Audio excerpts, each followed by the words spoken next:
안녕하세요. 저는 30대 여성입니다. 얼마 전 커뮤니티에서 남편의 외도로 고통을 받는 다른 분의 글을 올리신 걸 보게 되었어요. 가장 믿고 있던 사람에게 배신을 당하는 고통은 정말 이루 말할 수 없을 정도로 심하죠. 저 역시 세상에서 가장 믿었던 남편에게 배신을 당했었는데요. 지금은 오히려 늦기 전에 갈라선 게 잘한 것 같다 생각하고 있어요. 최고의 복수는 내가 잘 사는 걸 보여주는 거라고 하잖아요. 저도 요즘 잘 살기 위해서 더욱 노력하고 있답니다. 제 남편은 평범한 시골집 장남이었어요. 시골에서 농사를 짓는 집안이었고, 크게 잘 살지도 그렇다고 못 살지도 않는 평범한 집안이었죠. 결혼할 당시에 저는 온라인 판매 업체 쪽에 종사하고 있었는데, 결혼을 하게 되면서 남편 따라 시댁 근처로 이사를 오게 되었어요. 남편이 직장 생활이 맞지 않는다면서 시댁에서 하던 땅을 물려받기로 했었거든요. 근데 막상 결혼하고 농사를 짓는 남편을 보니 이게 평생 할 수 있을까란 생각이 많이 들었죠. 그래서 저는 농사를 짓는 남편을 도와주기 위해 옆에서 인터넷 판매를 시작하게 되었어요. 제가 사업을 시작하게 되면서 해마다 저희 농산물을 찾는 사람들이 점점 더 많아지기 시작했고, 사업이 점점 번창하니 저는 여기에서 가공품을 만들어서 판매도 했어요. 끝을 모르고 치솟던 수익은 제가 사업을 시작한 지 3년도 되지 않아 1년 수익이 수억 원에 이르게 되었어요. 그때까지만 하더라도 시댁 식구들이 모두 절 복동이라고 불렀습니다. 아이고, 우리 며느리가 복동이로 우리 집에 들어와가지고 우리 집을 살리는구나. 며느라, 고맙다. 다 네 덕이야. 사실 아들이 멀쩡히 다니던 직장 그만두고 온다고 하길래 나는 너무 불안하고 마음이 쓰였거든. 군말 없이 남편 쫓아서 이 시골까지 온 너한테 얼마나 고마웠는지 몰라. 네가 옆에서 이렇게 잘해주니 우리가 이렇게 잘 살 수 있었던 거 아니겠니? 고맙다, 고마워. 어머님, 다 저희 잘 먹고 잘 살려고 하는 건데요. 어머님, 아버님께서 고생 안 하시고 편하게 지내시는 것만으로도 저는 행복해요. 다행히 사업이 잘 되어서 이렇게 집도 고치고 차도 새 걸로 바꾸니 저도 너무너무 좋아요, 어머님. 어머님, 아버님께도 감사드려요. 제가 사업해보겠다고 했을 때 한 번도 반대하지 않으시고 해보라고 하셨잖아요. 나는 네가 잘할 거라고 믿고 있었어. 다른 사람들은 몰라도 우리는 너를 완전히 믿었지 뭐. 다 네 덕이다. 이렇게 사업 시작을 안 했으면 우리가 평생이 많은 돈을 벌 수 있었겠니? 평생을 하루 종일 농사 지어도 못 벌었던 돈을 네가 이렇게 키워준 거야. 너무 무리하지 말고 이제는 사업도 많이 좋아졌으니 쉬엄쉬엄 일하렴. 몸 상할까 걱정이구나. 괜찮아요, 어머님. 아직 사업 시작한 지 3년밖에 되지 않아서 더 앞으로 달려봐야죠. 제품들도 이제야 출시했으니까 이것저것 업그레이드도 해보고 다른 것도 준비해 보려고요. 신경 많이 써주셔서 감사해요. 저도 앞으로 열심히 일해서 더 잘해 볼게요. 처음 시댁에서는 저를 볼 때마다 너무 좋아해 주셨고 아껴 주셨어요. 시댁 가까이서 살았지만 스트레스를 한 번 받지 않을 정도로 잘해 주셨죠. 남편과 결혼을 하기 전에 남편이 시골 분들이라 고지식한 면이 있을 거라고 했는데 전혀 그런 건 느껴지지 않았어요. 그렇게 결혼한 지 5년 차까지 되면서 사업은 계속해서 성장해 나갔고 꾸준히 수익을 내고 있었어요. 그러던 중 남편이 아이를 갖고 싶다는 얘기를 꺼냈는데 사실 저도 아이를 생각하지 않았던 건 아니었지만 사업을 운영하면서 임신하고 출산까지 생각을 하다 보니 엄두가 안 나더라고요. 이 소식을 알게 된 시부모님께서 본인들이 더 노력해서 사업도 잘 이끌고 가겠다며 먼저 휴식을 권해주셨어요. 유진아, 주호한테 들었어. 너희 아이 갖고 싶어 한다면서? 사업 걱정 때문에 아이 생각은 하고 있는데 선뜻 시작은 못 해보고 있다고 해서 우리가 뭐 도와줄 일 없나 알아봤거든. 찾아보니까 내 동생 딸이 너랑 비슷한 쪽에서 일을 하고 있다가 지금 좀 쉬고 있다고 하더라고. 너희만 괜찮으면 임신하고 출산하고 몸조리 할 때까지만이라도 얘한테 좀 봐달라고 하는 건 어떤가 싶어서 말이야. 아, 정말요? 일이 좀 많을 텐데. 안 그래도 직원을 더 구해야 하나 싶었거든요. 남편도 아이 갖고 싶다고 하고, 저도 이제 슬슬 임신 준비를 해야 하지 않을까 생각은 하고 있었거든요. 아이 낳고서 몸 좀 괜찮아지면 바로 일 다시 시작할게요. 어머님, 아버님께서 걱정하실까봐 남편도 고민하고 있었어요. 아유, 일도 중요하지만 너희 가정도 중요하잖니. 잘 살려고 이렇게 노력하는 거 우리가 다 알고 있어. 다른 사람보다 이모 딸이면 너희도 좀 마음이 놓이지 않겠니? 이 시골에 솔직히 와서 일할 사람 구하는 것도 쉽지 않고 지금 일도 그만둬서 쉬고 있다고 하니까 그냥 몇 년 경력 쌓고 괜찮으면 나중에 직원으로 쭉 일해도 괜찮다고 하니 니들만 괜찮으면 내일 당장이라도 오라고 할 수 있어. 저야 너무 감사하죠. 사실 그동안 직원 구하려고 해도 어렵더라고요. 임신하게 되면 적어도 출산하고 몸조리 할 때까지는 누군가 일을 봐줘야 하니까 너무 감사해요, 어머님.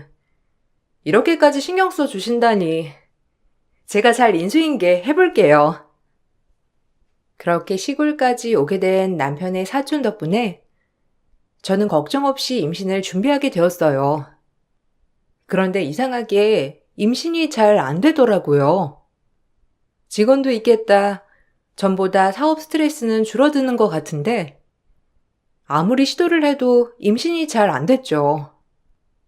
처음에는 좀 더 노력하면 될 줄 알았는데 그런데도 임신이 안 되니 검사를 받아보게 되었고 저나 남편 모두 별 이상이 없다고 하더라고요. 그때쯤부터였는진 모르겠는데 남편 태도가 점점 이상해지기 시작했어요. 원래는 저보다 남편이 더 아이를 갖길 원했는데 시간이 지나면서 아이를 가질 노력조차 하지 않더라고요. 수상하다고 생각하던 찰나에 남편의 핸드폰에서 이상한 흔적을 보게 되었어요.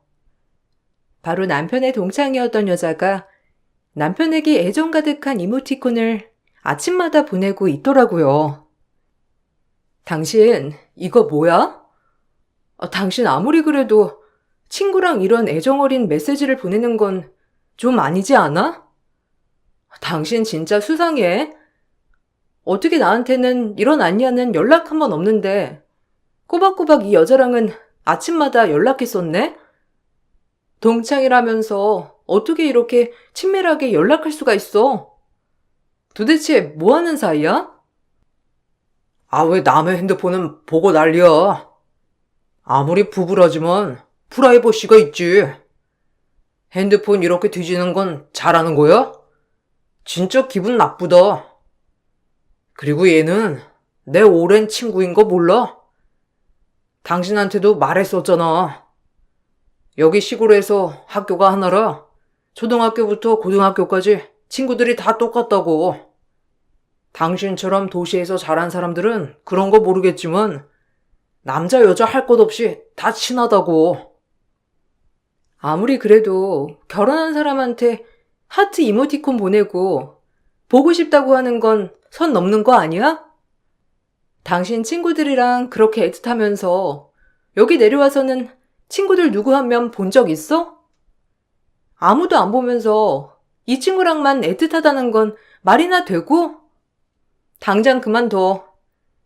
나 다음에도 이런 거 보이면 당신이랑 이 친구 그렇고 그런 사이라고 생각할 거니까. 당신은 친구도 없어? 무슨 여자랑 남자는 무조건 무슨 일이 있는 거야? 당신이야말로 선 넘는 거야. 왜 남의 핸드폰은 봐가지고 그러는 건데? 당신 요새 좀 예민한 거 알아? 임신 안 되는 게 내 탓도 아닌데 왜 하나하나 예민하게 생각을 해? 당신이 이러는데 내가 아이 가질 생각이 나겠어? 아유 진짜. 나 오늘 거래처 미팅 갔다 올 거고 늦게까지 접대해야 해서 그 지역에서 자고 올 거니까 기다리지 마. 적반하장으로 화를 내는 남편을 보면서 뭔가가 있구나를 직감했어요. 남편은 제가 일을 그만두고 그동안 제가 관리했던 거래처를 관리하게 되었는데 수상한 일이 있기 몇 달 전부터 새로운 거래처를 뚫었다면서 자주 만나고 오기 시작했죠. 그렇게 접대를 해야 한다면서 저녁 늦게까지 술을 마시고 외박을 하는 날도 많아졌어요. 처음에는 사업이니 그럴 수 있다고 생각했지만 점점 그런 날들이 많아지기 시작하면서 좀 불만이 커졌고 남편과 다투는 날도 많아졌습니다. 시부모님은 처음에는 저를 달래시면서 제가 임신 때문에 스트레스 많이 받아 더 예민해진 것 같다고 하셨죠. 그런데 점점 저를 비난하시면서 남편 편을 드시더라고요. 어머님, 저 진짜 속상해요. 벌써 이틀이나 집에도 안 들어왔어요. 나온 김에 거래처 싹 돌고 접대하고 오겠다면서 연락도 통 안 되고 그렇다고 집에 오는 것도 아니고 남편한테 속상하다고 말해봤자 제가 예민하다고만 하고요. 어머님이 남편이랑 좀 얘기해 보시면 안 돼요? 제가 아무리 얘기를 해봐도 듣질 않아요.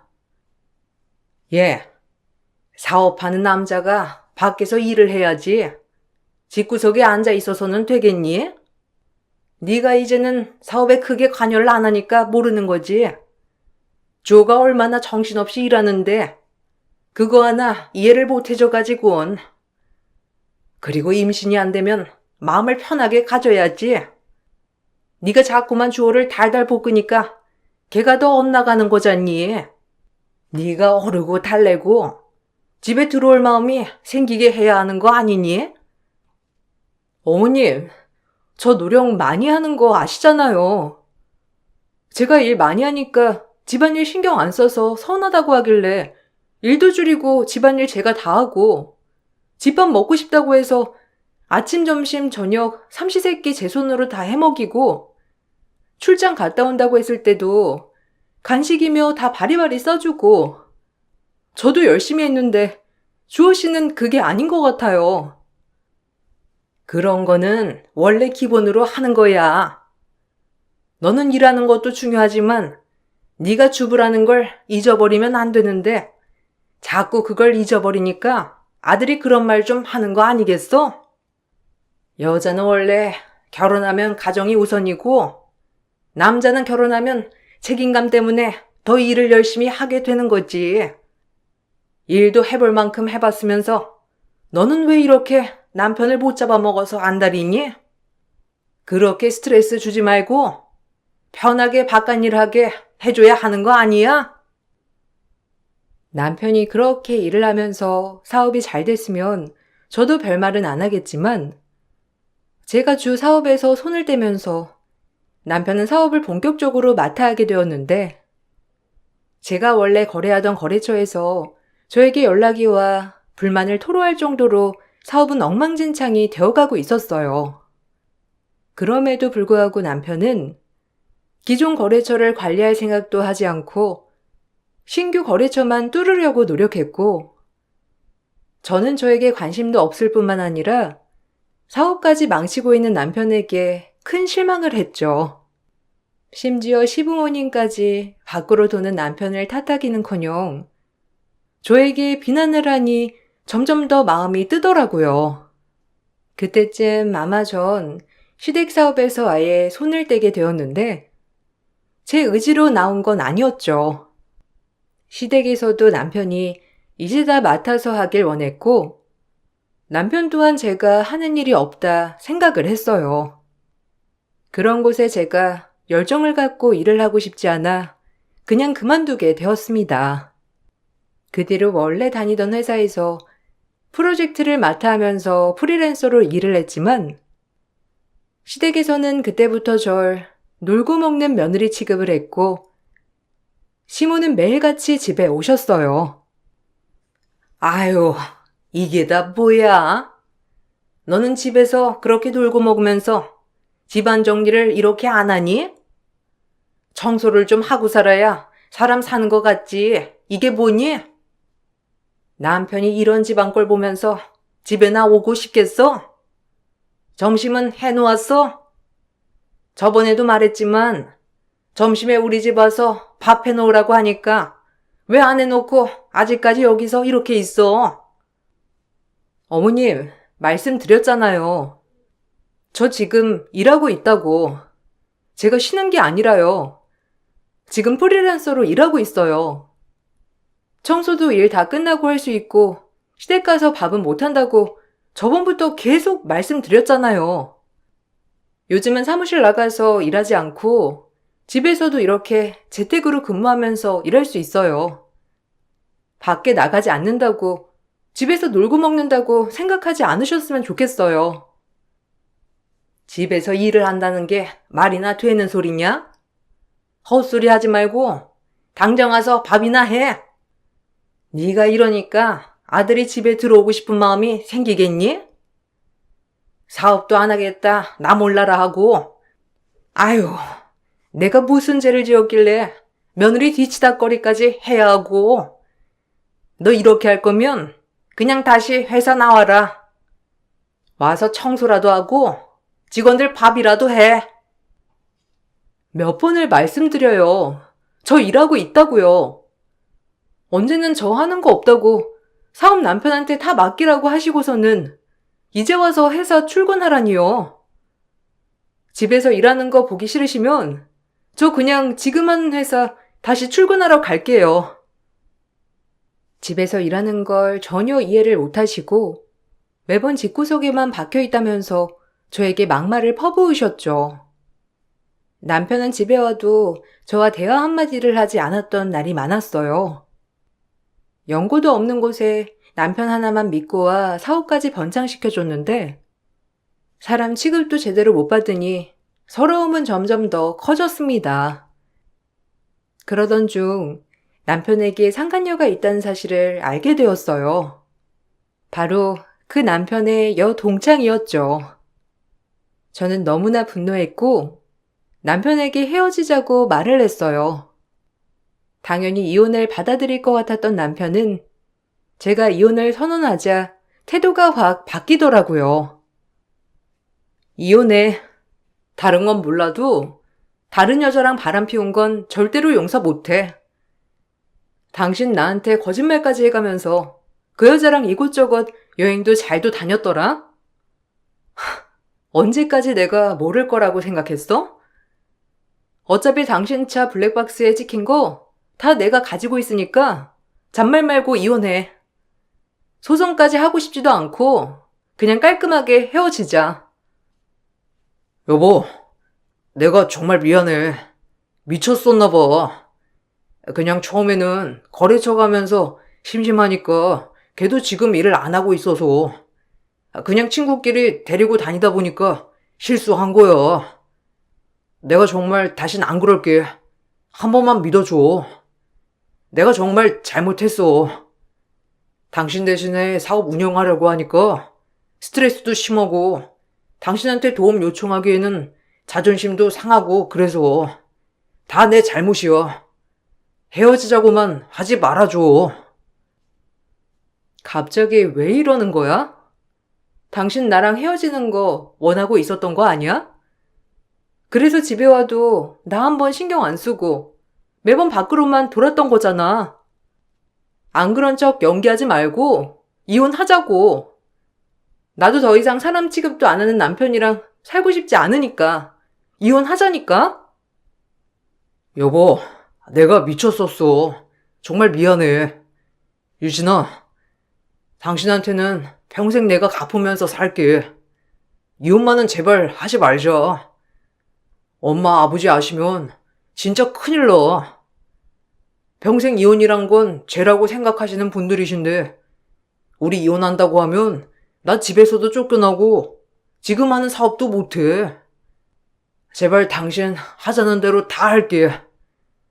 당장 정리하라고 하면 정리할 테니까 제발 이혼하자고만 하지 말아줘. 남편은 외도가 들키자 저에게 갑자기 매달리기 시작했죠. 아마 시부모님께서 외도를 저지르는 걸 끔찍하게도 싫어하셨기 때문에 외도 때문에 이혼을 한다는 소식이 들어가게 되면 집에서 쫓겨나고 사업도 못할 거라는 걸 알고 있어서 그런 것 같았어요. 남편은 그 뒤로 집에도 꼬박꼬박 들어오면서 제 비위를 맞춰주기 시작했어요. 처음에는 절대로 남편과 살 수 없다고 생각했던 저도 한 번은 용서를 해줘야 되지 않을까 마음이 풀려버렸습니다.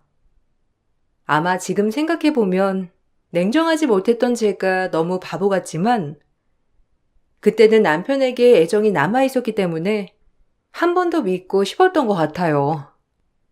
그렇게 폭풍우가 지나가는 듯 했는데 남편의 태도는 6개월은 유지가 되더라고요. 다시 변하는 남편을 보면서 전 마음이 너무나 괴로웠어요. 다시 또 바람을 저지르고 있는 건 아닐까 걱정스러운 마음이 컸고 남편에게 제 마음을 털어놓기도 했지만 남편은 그런 저를 경멸했어요. 여보, 왜 이렇게 전화가 안 돼? 오늘 늦어? 일찍 들어온다고 해놓고선 집에 안 오길래 한참 전화했어. 무슨 일 있어? 미리 전화라도 해주지.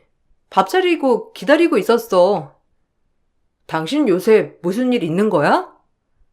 매일 꼬박꼬박 일찍 들어오다가 갑자기 안 와서 사실 좀 마음이 불안해. 당신 요즘은 이렇게 안 했었잖아. 전화도 안 받고 무슨 일 있는 거야? 그냥 안 오면 안 오는가 보다 생각해야지. 무슨 말이 그렇게 많아? 급한 일 있어서 전화 못 받았어. 그리고 사고가 났으면 애당초 지금 전화가 갔겠지. 전화 안 갔으면 그냥 급한 일 처리하느라 그런가 보다 하면 안 되는 거야? 뭐가 그렇게 불안한데? 나 당신 그럴 때마다 숨 막혀. 왜 지나간 일을 끄집어서 불안하다 어쩐다 하고 있는 거야? 뭐? 어떻게 그런 말을 할 수가 있어? 고작 6개월밖에 안 지났어. 당신이 잘한다고 해서 기회 준 건 잊은 거야? 전화라도 했어야지. 일찍 들어온다고 해놓고선 안 들어오니까 그렇다고는 생각 안 해? 지금 어딘데? 집에 언제 올 거야? 아직 일도 안 끝났어. 왜 이렇게 집에 언제 오냐고 집착해? 당신 나 너무 의심하는 거라곤 생각 안 해? 아무리 내가 전에 잘못을 했다지만 이렇게 집착하면서 꼬치꼬치 캐무는 건 좀 아니지 않아? 이 정도면 당신 의부증이야. 오늘 좀 답답해서 안 되겠어. 일 끝나고 친구들이랑 한잔하고 들어갈 테니까 먼저 자. 남편은 제가 의부증이라고 했고 부재 중 한 통화가 넘어가면 저에게 불같이 화를 내곤 했어요. 갑자기 왜 그런 걸까? 정말 제가 남편을 옥죄고 있는 걸까? 아무리 생각을 해봤지만 제가 생각하기에는 과도한 건 아니었어요. 그러다 남편이 왜 그런지 이유를 알게 되었는데 바로 남편은 상간녀를 정리하지 않았던 거였어요. 남편과의 관계를 고민하던 찰나에 상간녀는 저를 찾아왔고 만사계배로 절 찾아온 상간녀는 너무나 당당했어요. 저 알죠? 주호 친구. 주호가 당신이랑 이혼한다고 얘기를 했는데 와이프가 자기 발목 잡고 안 놔준다면서 말하길래 제가 직접 찾아왔어요. 그런데 자존심도 없어요? 남편이 딴 여자 좋다고 하는데 아직까지 발목 잡고 있는 거 자존심도 안 상하나? 보아하니 노력해도 애도 안 생기는 것 같던데 시부모님한테는 미안한 마음도 없나 봐요? 알아서 꺼져주지도 않고. 지금 나한테 그딴 말 짓거리는 이유가 뭐예요? 이렇게 당당하게 찾아올 입장은 아닌 거 몰라요? 하긴 입장 따질 수 있는 머리였으면 여기까지 이렇게 찾아올 수도 없었을 테고 가정 있는 남자 애는 갖지 않았겠지만 남편이랑 헤어지고 말고는 당신이랑 얘기할 것도 아닌 것 같은데 왜 온 거죠? 너무 구질구질한 것 같아서 내가 끊어주려고 찾아왔어요. 주호가 워낙 마음이 여린 애라서 걔가 와이프한테는 제대로 말도 못 꺼낼 것 같아서요. 그래도 이렇게 남편 애까지 가진 여자 보면 그 구질구질한 사람도 떨어져 나갈 수 있지 않을까 해서 찾아왔는데 근데 날 보고도 놀라지 않는 거 보니 주호가 당신한테 정 떨어진 이유가 있는 것 같네. 아, 진짜 웃기지도 않아. 꼴에 아이 가졌다고 자기가 무슨 아내라도 된 줄 아네. 저기요, 정신 차리세요. 당신은 상간녀밖에 안 돼. 상간녀가 뭔 소린진 알아? 주제 넘지 말고 나대지 말고 꺼지라고. 너는 뭐 주제나 된다고 생각하니? 서류상 아내라고 해서 뭐라도 되는 줄 아나 본데? 네가 좋아하기 훨씬 전부터 내가 알았어. 주제의 인생 날로 먹으면 안 되지. 주원의 집안에는 네가 가당키나 하겠니? 봐봐. 하늘에서도 네가 깜냥도 안 되니까 나한테 애기 내려준 거잖아. 진짜 그렇게 생각해? 와, 아직 이 집안 실체를 전혀 모르는가 보네. 그래, 고맙다. 같이 갈 데가 있어. 그거 보고도 그렇게 자신만만하게 나한테 말할 수 있는지 어디 한번 보자고. 저는 상간녀를 데리고 시댁 사업장으로 찾아갔습니다. 그곳에서는 남편과 시모가 한 여자와 다정하게 얘기를 나누고 있더라고요. 상간녀는 그 여자를 보고서는 불이 나게 달려가 그 여자의 머리채를 잡아당기더라고요. 저는 그 모습을 보고선 코웃음이 날 수밖에 없었고 당황한 남편과 시모는 두 사람을 떼어내기 바빴죠. 와, 상간녀도 버리고 이렇게 붙다니 되게 신기하다. 살다 이런 꼴을 이렇게 보게 될 줄이야 상상도 못했어. 당신 진짜 대단해. 내가 이렇게나 대단한 집안에 시집왔는 줄 지금까지 전혀 몰랐네. 어디 한번 그 대단한 집 들어가 보려고 상간녀들끼리 잘 살아보시고. 내가 이 꼴 봤으니 헤어지는 건 당연하겠지? 아니, 여기를 어떻게... 그리고 쟤는 왜 같이 온 거야? 너 아직 애 안 죽었어? 내가 애 지우라고 돈도 보내줬잖아. 몇 달 만에 나타나서 지금 그 배가 뭐야? 유진아, 이거 진짜 오해야. 여기는 새로 들어온 직원일 뿐이고 쟤는 내가 정리했는데 진짜 그러지 마. 헤어지는 걸 어떻게 그렇게 쉽게 말하니? 넌 여자를 그렇게 쉽게 만나서 좋겠다. 아니지. 엄마가 다리 놔주고 아들은 여자 만나러 다니고 아주 환상의 콤비네. 어처구니가 없어가지고. 이걸 보고서도 내가 너랑 살 거 같니? 짐승도 아니고 도대체 뭐 하는 짓이야? 아줌마, 당신은 아들 낳아놓고 딴 년이랑 붙어먹게 그렇게 다리를 놔줘요?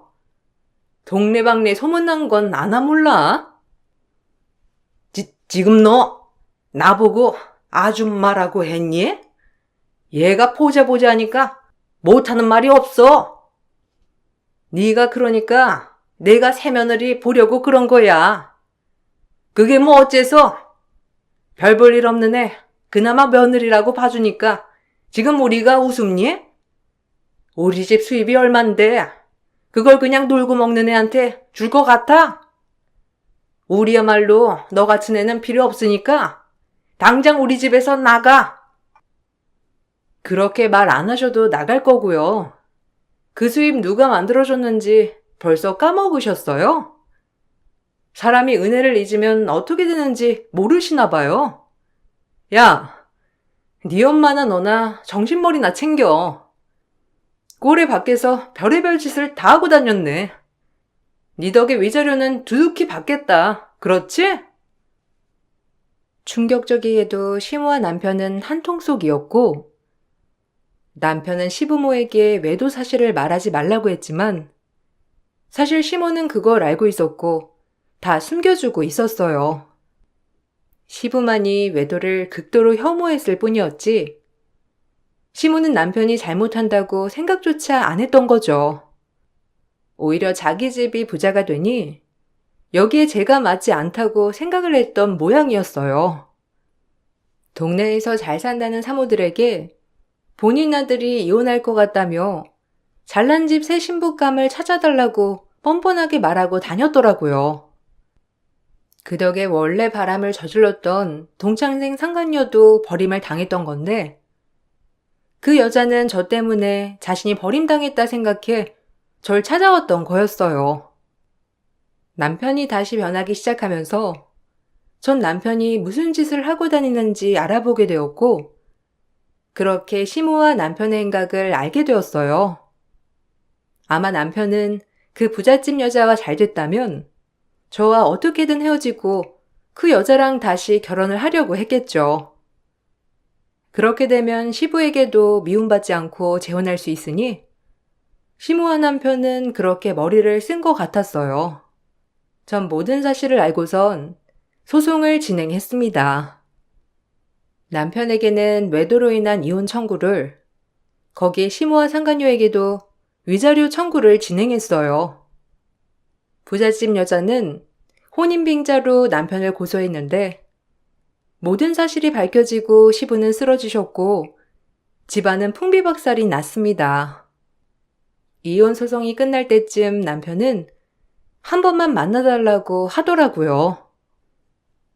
여보, 아니, 유진아. 내가 진짜 잘못했어. 솔직히 이 시골에 누가 와서 살아주겠어. 그렇지?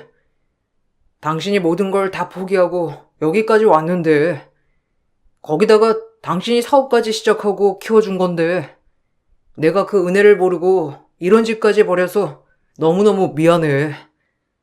내가 정말 미안해서 당신한테 사과하고 싶어. 평생 내가 당신 종노릇하면서 잘할게. 우리 내일이면 소송 결과 나오잖아. 다시 한번 생각해보자. 우리 그래도 행복했던 시절도 있었잖아. 그렇지? 너나 다시 한번 생각해봐. 아니, 반대로 생각을 해보자. 내가 그랬으면 넌 어쩌을 것 같니? 아마 넌 세상에서 네가 제일 아깝고 귀중해서 내가 너한테 잘 안 해주는 것부터 난리가 났겠지. 아니냐? 난 지금까지 많이 인내했고 참아줬어. 그게 나를 위해서도 그랬지만 너를 위해서도 그랬고 네 집안을 위해서도 죽기 살기로 참았는데 뭐? 다시 생각을 해봐? 한 번만 더 기회를 줘. 솔직히 엄마가 옆에서 너무 채근해서 내가 홀라당 넘어간 것도 있었어. 우리 집이 갑자기 잘 살게 되니까 엄마랑 나랑 다 제정신이 아니었던 것도 있었고, 당신도 알잖아. 엄마 되게 고지식한 거. 옛날 뿐이라서 생각이 옛날 생각이라는 거. 당신이 잘해온 것도 알지만 아마 일 안 하고 쉬고 있다고 생각해서 더 그러신 것도 있고. 어쨌든 내가 당신 우리 엄마 안 보고 싶다고 하면 평생 안 보게도 해줄게. 당신 하고 싶다는 일 있으면 다 군말 없이 하게 해줄 테니까 우리 다시 돌아가자. 와, 정신을 아직도 못 차렸네. 네 엄마 때문에 내가 헤어지는 거니? 야, 너 제발 정신 똑바로나 차려. 돈 좀 있다고 네가 무슨 만인의 연인인 줄 아나 본데? 너 완전 별 볼 일 없는 찐따거든? 사랑 하나로 너 나랑 결혼했던 거야. 그런데 네가 이따위로 뒤통수를 쳐놓고 다시 돌아가자는 게 말이 된다고 생각하니? 주제를 알아라, 제발. 남편은 자신이 애걸복걸 빌면 제가 또 기회를 줄 거라 생각을 했던 것 같아요. 황당한 남편의 생각에 전 더더욱 이 사람들과 연을 끊어야 되겠다 싶었고, 당연히 소송은 승소했습니다. 남편과 시모, 상간녀에게 위자료를 받고 이혼을 하게 되었어요. 재산 분할이 가장 쟁점이었지만 역시나 제가 키워왔던 보람이 있더라고요. 재산은 제가 좀 더 많이 분할을 받을 수 있었고 사업은 자연스럽게 정리가 되었어요. 좁은 시골 마을에서 이런 짓을 벌였다는 게 소문이 날 수밖에 없잖아요. 시댁은 다시 이전의 상태로 돌아갔고 임신했던 상간녀는 결국 시댁으로 들어갔다고 하더라고요. 아마 상간녀도 그 집이 대단히 부자라고 생각해 들어갔겠지만 막상 가보면 별거 없다는 걸 알았겠죠. 이혼하고 1년이 지났는데 얼마 전 상간녀가 어떻게 알았는지 저한테 전화가 왔어요. 네 남편 일부러 바람 피우게 한 거 아니야? 집안 꼴이 이따위인 거 알면서 나랑 바람 피우게 한 거 아니냐고. 어떻게 그렇게 좋은 차 사업하면서 재산이 하나도 없을 수가 있지? 지금 이거나 속이려고 너네 다 한통 속인 거 아니냐고. 남편 집안은 자기 정도는 돼야 한다고 하던 사람이 갑자기 그게 무슨 소리지? 내 번호는 어떻게 알고 전화했어? 네 남편이나 간수 잘해. 나한테 전화 오는 거 차단하는 것도 이제 지겨우니까. 개벌은 난 못 준다더니만. 이렇게 하고 너 내 남편 꼬시려고 그러지? 나한테 복수하려고 그러는 거니? 아니다.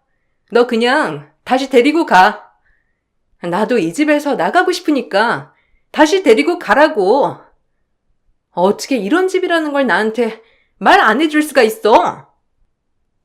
뭔가 착각하는가 본데 내가 말 안 해준 게 아니라 네가 눈 감고 귀 닫고 살아서 그런 거야. 모르겠니? 본처 놔두고 바람이나 핀 자식이랑 같이 사는 건 내가 아니라 너라고. 뻔히 결말을 알면서 들어간 건 네 잘못 아니겠니? 네 벌이라고 생각하고 곱게 받아 이거사. 펑펑 울며 자신의 신세를 한탄하는 상간녀의 목소리가 어찌나 통쾌하던지 그렇게 남의 눈에 피눈물 흘리게 하고서는 참으로 뻔뻔하다 생각도 들었어요. 간간히 듣기로는 그 집 농사도 잘 안 되고 동네 사람들도 상종을 안 해서 농사일꾼 구하기도 어렵다고 하더라고요. 거기다가 시모는 그때 충격으로 쓰러진 시부 간병하느라 그 사이 폭삭 늙었다며 동네에서 친해졌던 지인이 말을 해줬어요. 부잣집이랑 사돈에서 팔자 한번 제대로 고쳐보려고 했던 시모와 남편 때문에 결국 시댁 집안은 더 이상 일어날 수 없을 것 같네요. 저는 다시 제가 원래 살던 지역으로 돌아왔어요. 간간히 프로젝트를 참여해서 일을 했던 덕분에 전 회사에 다시 취업할 수 있었고 지금은 너무나 편하고 행복하게 잘 지내고 있답니다. 제 사정을 잘 알고 있었던 좋은 사람도 만나게 되었네요. 그때를 생각하면 하루하루가 고통이었지만 지금 다시 생각해보면 그때 그렇게 끝냈던 게 다행이라 생각해요. 정에 못 이겨 다시 한번 봐줬더라면 아마 전 아직도 시댁에서 고통받으며 살고 있었겠죠. 제 기막힌 사연 들어주셔서 감사드리고 여러분들도 가정이 평안하시고 건강하시길 바랄게요. 몇 달 전 암 선고를 받은 40대 주부입니다. 건강검진을 하다가 폐암을 발견하게 되었고 다행히 초기라 지금은 다시 일상으로 돌아가려고 노력하고 있어요. 암 진단 이후 제일 힘들었던 것은 몸이 아픈 것보다 사람들이었죠. 제 상태를 안타까워하고 슬퍼해주던 사람도 있었지만 오히려 이 상황을 이용하고 암에 걸린 절 더 미워하는 사람들도 있었어요. 마음속에 꾹꾹 담아두었던 얘기를 오늘 여러분들께 해보려고 합니다. 남편과는 나이 차이가 꽤 나는데요. 무려 10살 차이랍니다. 직장 상사로 처음 만나 연애를 시작하게 되었고 결혼까지 하게 됐어요. 남편에게는 2살 아래 남동생이 있는데 저와 결혼한다는 소식을 듣고선 얼마나 싫어했는지 상견례 자리에서 횡포를 부렸습니다. 사돈 어르신께서 계셔서 제가 실례인 줄은 알지만 너무너무 궁금해서 하나 여쭤봐도 되나요? 솔직히 말씀드리면 주관적으로 보나 객관적으로 보더라도 형수님보다는 저 형이 너무 아깝잖아요. 능력도 좋아. 거기다가 인물도 저 정도면 괜찮아. 뭐 하나 빠질 거 없는 사람이잖아요. 그래서 이 어린 나이에 시집 보내시는 건가 해가지고요. 저는 도저히 생각을 해봐도 어린 딸 시집 보낸다는 게 그거 말고는 상상이 안 돼서요. 아, 그런가요? 하긴 저도 우리 딸이 참 아까운 나이라고 생각은 하긴 했지만 결혼이라는 게 서로 마음이 제일 중요하니까요.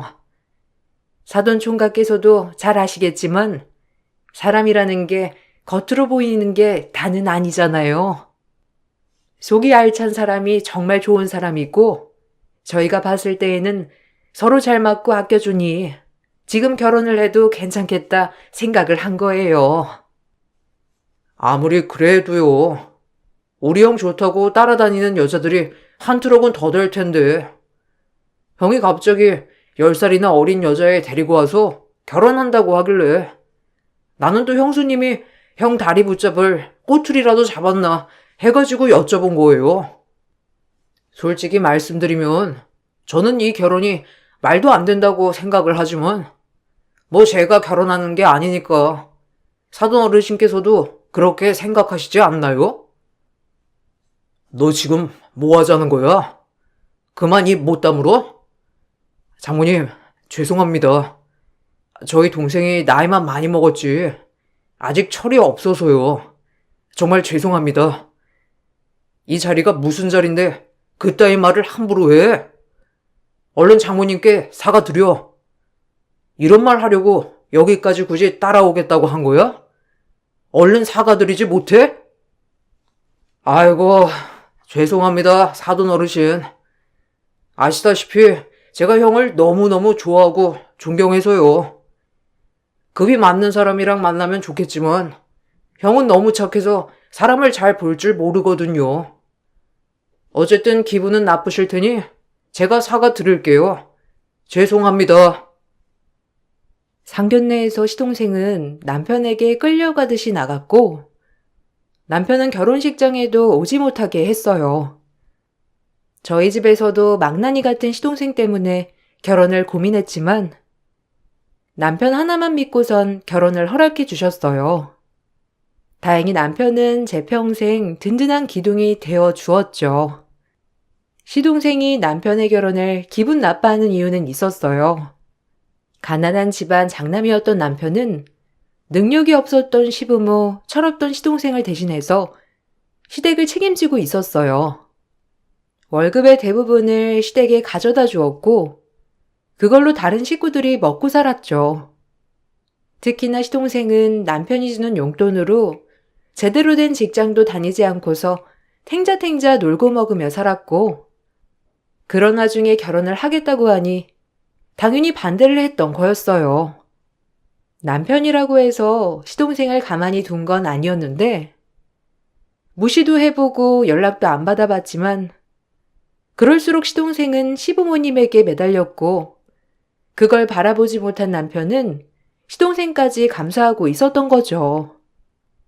남편 하나 보고 한 결혼은 생각보다 녹록지 않았어요.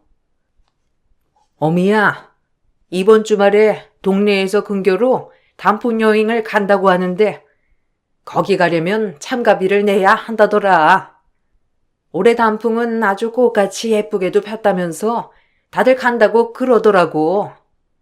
사실 우리 형편에 여행은 꿈도 못 꿀 일이지만 그래도 다들 간다는데 어떻게 나만 빠지겠니?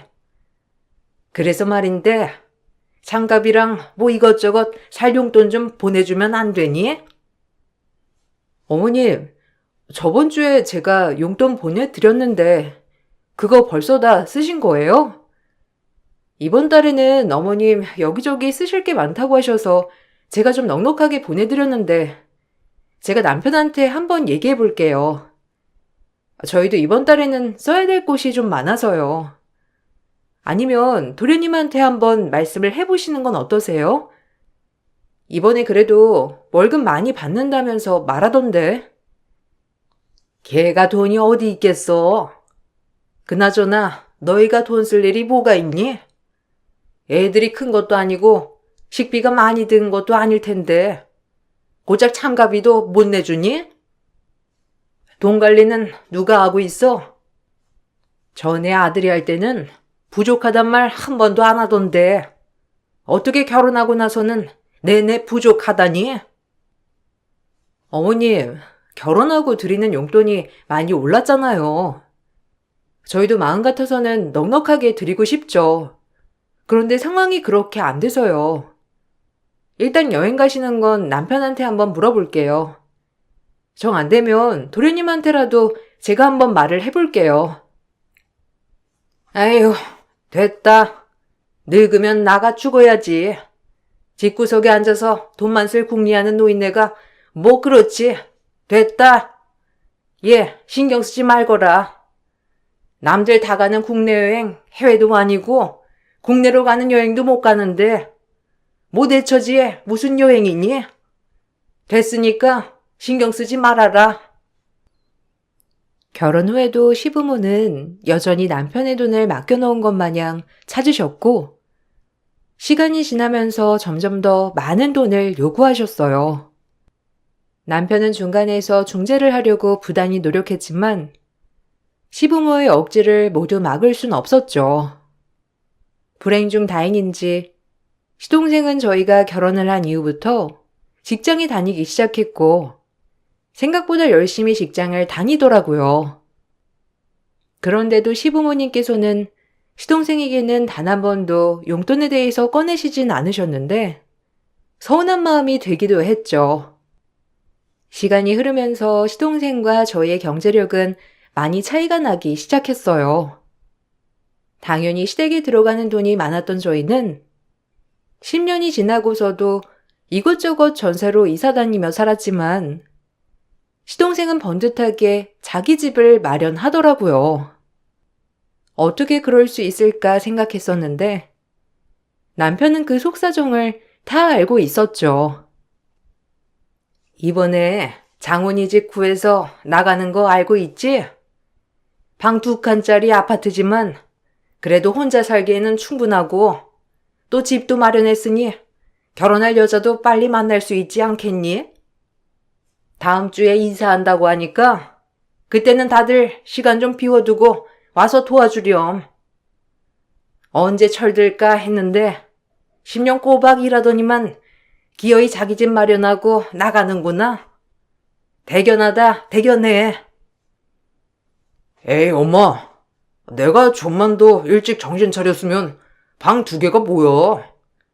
4-5개는 되는 큰 집 하나 장만했지 뭐. 아쉽긴 해도 그럭저럭 깔끔하고 좋은 집 구한 것 같아서 나도 뿌듯하네. 엄마, 조금만 기다려. 내가 꼭 성공해가지고 엄마랑 아빠도 좋은 집에서 살 수 있게 해줄 테니까. 그래. 아이고, 우리 막내 장하다 장해. 어릴 때는 네 형이 그렇게 똑똑해서 잘 될 줄 알았더니만 에휴, 내가 10년 동안 쟤네 이사 다니는 거 보면서 어찌나 속이 상하던지. 그나마 우리 집 막내가 이렇게 잘 풀리니 얼마나 다행인지 모르겠어. 이제 결혼만 하면 엄마 소원이 없어. 우리 아들이랑 잘 맞는 부잣집 여식 데리고 오면 얼마나 좋니? 상훈이 너희들도 앞으로는 돈 좀 아껴서 모아가지고 집 장만 좀 하렴. 둘이서 일하고 있는데 어째 10년 동안 집 하나를 마련을 못하니? 엄마, 진짜 내가 이런 말까지 안 하려고 했는데 정말 저희가 불쌍하고 안쓰러우셨다면 용돈을 받으시지 않으셨어야죠. 아니 적어도 장훈이 저 자식 생활비는 저희가 주는 용돈에서 내치지 마셨어야죠. 제가 왜 집을 살 수 있었는지 모르세요? 진짜 모르셔가지고 저한테 이렇게 말씀하시는 거예요? 진짜 너무들 하시네요. 뼈 빠지게 20대부터 지금까지 대대로 쉰 적이 없이 일했어요. 저뿐만 아니라 죄 없는 와이프까지 시댁 뒤치다꺼리하게 만든 거 미안해 죽겠는데 지금 뭐가 어쩌고 저쩌요? 아니, 얘가 갑자기 왜 이래? 고작 돈 몇 푼 준 거 가지고 지금 너 생색내는 거니? 내가 널 20년 동안 애지중지 고이 키워줬으면 너도 키운 값을 해야지. 너야말로 너무한 거 아니니? 네 공부시킨다고 우리가 막내를 제대로 못 돌봐줘서 이제라도 챙겨주려고 한 거야. 왜? 동생이 집을 장만했으면 자랑스럽게 생각을 해야지. 형이 돼서는 쪼잔하게 식구들 앞에서 화나내고 이게 형으로 할 짓이니? 그동안 시동생 생활비도 저희가 드리는 용돈에서 나가고 있었고, 당연히 시동생은 본인이 버는 월급을 고스란히 모을 수 있었던 거였어요. 남편은 그 사실을 알고선 너무 속상해했지만, 시모는 남편의 그동안의 노력은 대수롭지 않아 하셨죠. 오히려 남편을 나무라셨고, 남편은 더 이상 시댁에 지원해주고 싶지 않다고 선언을 했죠. 뒤늦게 집으로 부랴부랴 찾아온 시모의 말은 가관이었어요. 아무리 그래도 그렇지. 갑자기 용돈을 끊는다는 게 말이나 되니? 상훈이 아빠나 나나 밖에서 일도 안 하고 있는 처진데 그렇게 해버리면 우리는 뭐 먹고 살라고 하는 거야? 네가 상훈이한테 좀 잘 얘기해봐. 나도 순간적으로 좀 속상해서 한 말이지. 그렇게까지 기분 나빠할 줄은 몰랐어. 그냥 장훈이가 오래간만에 기특한 일을 했잖니. 어머님, 제가 말한다고 뭐가 달라지겠어요? 솔직히 지금까지 남편이 노력한 건 맞잖아요. 저도 속상한데 남편은 더 속상하죠. 시동생 생활비까지 저희가 드린 용돈으로 해결했다고 하시니까 저도 얼마나 속상했는지. 어머님, 저도 남편이랑 생각은 똑같아요. 저한테 남편 구슬려보라고 하지 마시고 어머님께서 남편한테 가셔서 사과도 하시고 잘 얘기해 보세요. 솔직히 말해서 내가 뭘 그렇게 잘못했다고 그러니? 용돈은 주면 끝 아니야? 나한테 줬으면 내가 어떻게 쓰든지 그건 내 마음이지. 장훈이가 아직 사회생활을 길게 한 것도 아니고 너희야 결혼해서 서로 의지하면서 산다지만 장훈이는 혼자잖아. 벌써 40대인데 언제 결혼하고 자식 보겠어. 내가 장훈이가 아픈 손가락이라서 그래. 어머님 마음은 알겠지만 저라고 어쩔 수 있는 건 아니에요. 어머님이 남편 만나서 얘기를 해보시던지 제가 할 수 있는 일은 없을 것 같아요. 저도 남편이 하자는 대로 따를 거고요. 남편은 그동안 자신이 해왔던 것들을 모두 부정당하는 것 같다며 속상해했고, 거기에 저에게 부담을 줬다는 죄책감에 미안해했죠. 한동안 시댁과는 거의 연을 끊다시피 했던 상황은 시부께서 갑작스러운 병환으로 돌아가시게 되면서 다시 소통하게 되었어요. 시부가 돌아가시고 시모는 기력이 많이 떨어지셨고 전처럼 막무가내인 상황들은 줄어들게 되었어요. 남편도 그때 이후로 열심히 일을 했고 지사장으로 발령이나 경제적으로도 많이 풀리게 되었죠. 모든 게 수월하게 풀릴 것만 같았는데 조용했던 시동생이 사고를 치기 시작했죠. 어느 날 갑자기 시모가 연락이 와 알게 되었어요. 얘, 어쩌면 좋니? 장훈이가 사기를 당해가지고 집을 다 날려먹었단다. 오늘 갑자기 집으로 와서 이제 여기서 산다고 그러는데 어떻게 된 건지 물어봐도 말도 안 해주고 어쩌니? 그 집을 진짜 날려야 되는 거니? 혹시 상훈이가 너한테 뭐라고 하지 않았어? 네? 갑자기 집으로 들어온다고요? 사기요? 아니, 그런 소리는 못 들었는데. 얼마 전에 남편이 도련님 보러 간다고는 했었거든요. 그것 때문에 갑자기 만나자고 했었나? 근데 돌아와서 별 얘기는 안 했었어요. 도련님이 그렇게 말해요? 자기 사기당했다고? 남편이 알았으면 얘기를 안 할 리는 없을 것 같은데. 제가 한번 물어볼게요. 그래, 좀 물어봐라. 내가 아무리 물어봐도 장훈이는 그냥 사기 당했다고만 하니 답답해서 살 수가 있어야지. 그리고 사기 당했다고 하더라도 집까지 날릴 필요가 있겠니? 너희가 좀 도와주면 안 돼? 장훈이도 잘 살아보려고 그랬을 텐데 너네가 형으로서 좀 도와주고 그래야지. 아휴, 그 집이 아까워서 어쩌니? 회사도 그만뒀다던데 어떻게 하니? 무슨 상황인지는 일단 알아야 하니까요. 너무 걱정하지 마세요. 회사도 그만뒀대요? 아니, 그저께 남편한테 출장 가야 될 것 같다고 차 빌려달라면서 가지고 갔거든요. 뭔가 앞뒤가 안 맞는 것 같은데. 제가 확인을 해볼게요. 갑자기 본가로 들어온 시동생은 사기를 당했다고 했지만 알고 봤더니 시동생은 그동안 밖에서 노름을 하고 다녔던 거였어요. 10년을 꼬박 일해 번 돈으로 집을 구입하고 나서는 바로 직장을 그만뒀고 노름에 빠져 그동안 출근을 하는 것처럼 행세를 했던 거였죠. 노름의 말로는 재산의 탕진이었어요. 시모는 그 사실을 알고서는 거의 실신하기 직전이었습니다. 남편에게 애걸복걸하며 남은 시동생 빚을 갚아달라고 하셨고 결국 남편은 시동생의 돈을 갚아주게 되었어요. 단 조건이 더 이상의 문제는 일으키지 않을 것이며 만일 또 다른 문제가 생겼을 때에는 절대로 도와주지 않겠다는 조건이었죠. 한동안 시동생은 정신을 차린 듯 다시 직장을 구해 성실하게 다녔고 남편에게도 돈을 꾸준히 갚기 시작했어요. 그런데 재벌은 남주지 못하는지 돈만 생기면 노름은 아니지만 뜬구름 잡겠다며 얼토당토하지 않은 투자를 하겠다 나섰죠. 형, 내가 이번에 진짜 대박 사업 아이템 하나 알아왔거든? 한번 들어볼래? 이게 소자본으로도 시작할 수 있는 아이템인데 내가 이런 거 진짜 잘하거든. 형이 조금만 도와주면 나 완전 열심히 할 수 있는데 한 번만 도와주면 안 돼?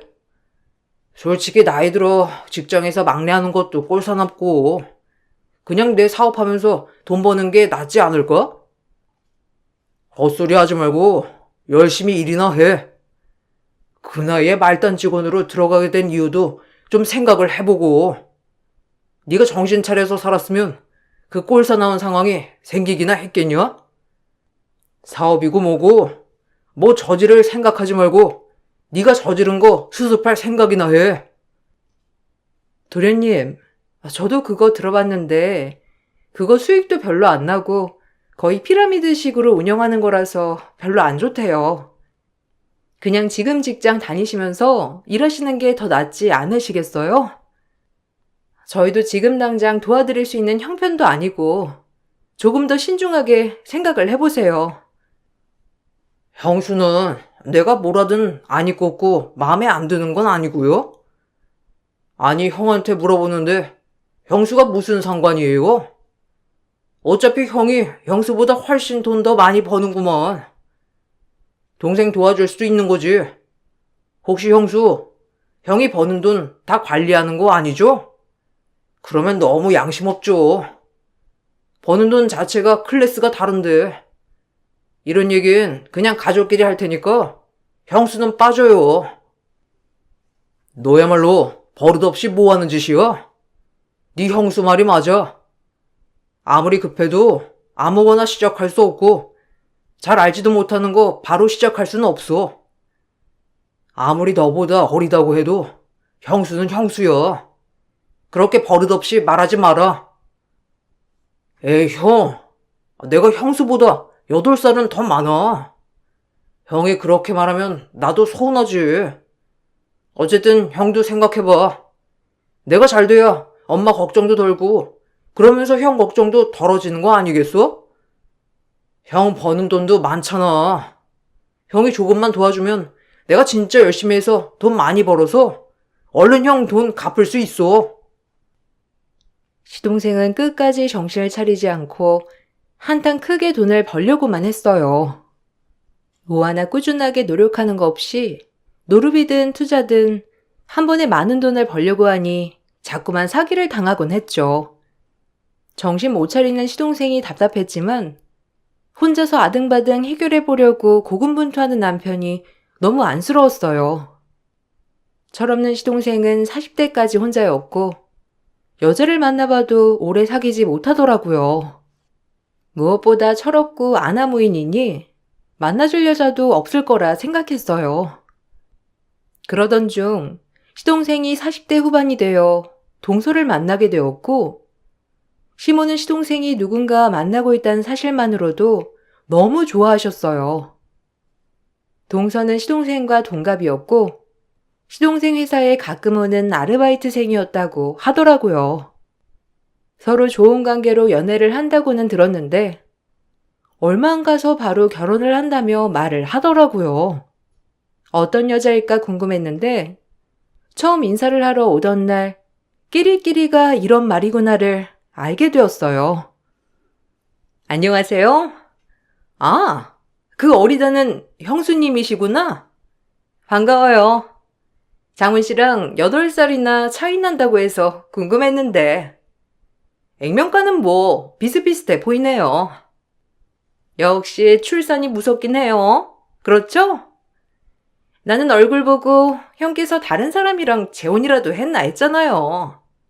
어머어머, 형님은 좀 관리를 하시긴 해야겠다.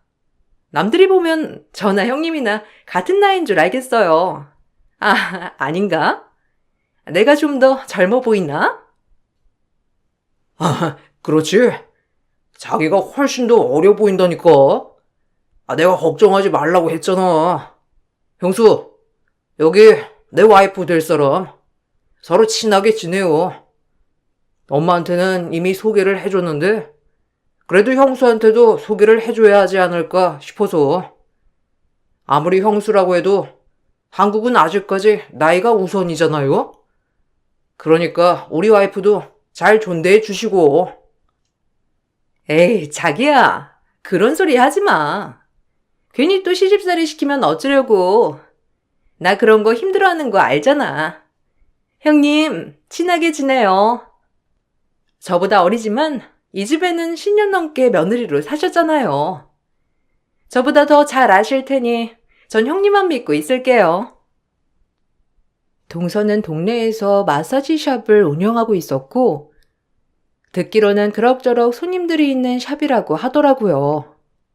처음엔 저도 동서와 잘 지내보려고 했지만 저에 대해서 못마땅하게 생각을 하더라고요. 특히나 제가 하는 일에 대해서 무시하기 일쑤였는데 가족들이 다 모인 자리에서 동서는 제 일에 대해서 비아냥댔고 시동생도 거기에 동조를 했어요. 형님, 그렇게 내내 바빠가지고 얼마나 벌어요? 나는 너무 궁금해서 그래. 아니 나야 예약 있을 때만 가서 잠깐 일하고 수십만 원 받지만 형님은 아침 일찍 나가서 저녁에 들어오면서 고작 10만 원? 그 정도밖에 못 벌잖아요. 그렇게 부지런하면 뭐해요? 한 달에 버는 돈이 별로 없는데 그렇게 일하면서 비교하면 좀 허무할 데 없어요? 여보, 형수는 저런 게 좋은 거라고 생각해. 아무리 말해도 듣지를 않는다니까. 그리고 코딱지만큼 벌면서도 살 수 있는 이유가 뭐겠어? 바로 능력 있는 우리 형 만나서 그런 거지. 생각해봐. 조카들 어릴 때는 잠깐 쉬고 바로 어린이집 보내서 거기서 다 키워주고 돈은 그만큼 벌면서 누리는 건 몇 배는 더 되고 이러니까 대우해주지. 얼마나 좋아? 그런가? 아니, 나는 너무 안타까워서 그렇지. 내 동생보다도 어린데 고작 10만 원 벌자고 아침부터 나가서 고생하고 있는 걸 보니까 짠하고 그래서. 형님, 아니면 내 가게 와서 청소라도 할래요? 내가 샵 청소하는 게 힘들어가지고 다른 업체 부르고 있는데 형님 버는 것보단 훨씬 많이 쳐줄 수 있어요. 괜찮아요. 저 지금 하는 일도 좋아하고 마음에 들어서 꾸준히 하는 거예요. 지금까지 일한 게 아깝기도 하고요. 남편이랑 버는 거 비교하면 한참 적기는 하죠. 그렇지만 제 또래랑 비교해보면 그렇게 낮은 편은 아니라서 괜찮아요. 어머, 형님 기분 나쁘셨어요?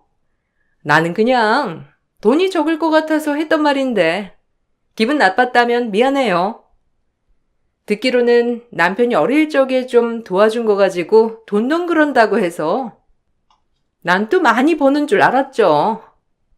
근데 알고 보니 별로 안 버니까 돈이 별로 안 되니 그동안 돈돈 거렸나 싶기도 해서 그런 거예요. 시동생 부부는 저와 만날 때마다 무시하곤 했어요. 저 역시 시동생 부부가 뭐라고 하건 상관하지 않으려고 했지만 매번 만날 때마다 그러니 불편해졌죠. 그러던 어느 날 회사 건강검진을 하게 되었는데 문제가 생기게 되었어요. 바로 폐암에 걸렸답니다. 다행히 증상이 나타나지도 않았던 극초반이라 항암으로 치료를 시작할 수 있었어요. 다니던 직장도 그만뒀고 남편도 휴직기를 내고 제 간병을 도와줬어요. 더 이상 암이 진행되지는 않았지만 꾸준히 관리를 해야 하는 상황이었죠. 폐암에 걸린 이후 집안이 발칵 뒤집어질 만한 사건이 발생하게 되었어요. 미세먼지가 초비상이던 날 갑작스럽게 동서의 도움 요청에 저는 부랴부랴 동서네 집으로 가게 되었는데 동서와 시동생은 같이 절 기다리고 있었죠. 동서, 무슨 급한 일 있어요? 전화 받고 깜짝 놀랐어요. 생전 부탁한다고 전화 안 했었는데 갑자기 연락 오길래 무슨 일 있어요? 제가 도와줄 수 있는 일이면 제가 도와줄게요. 아, 형님. 이렇게 급하게 오실 필요는 없는데. 아니, 제가 오늘 저녁에 엄청 중요한 약속이 있거든요. 거기 갈 때 쓰려고 차 세차를 맡기려고 했는데 오늘 문이 닫아버렸네. 형님 어차피 운동도 해야 되고 집에 계시니까 형님이 세차 좀 해주면 안 돼요? 네? 세차요? 동서, 지금 세차해달라고 말하려고 저한테 전화한 거였어요? 미안한데 오늘 미세먼지 수치도 최악이고 밖에서 세차는 못 도와줘요. 저 항암 하는 거 알죠? 호흡기 관리해야 해서 도와줄 수 없겠네요.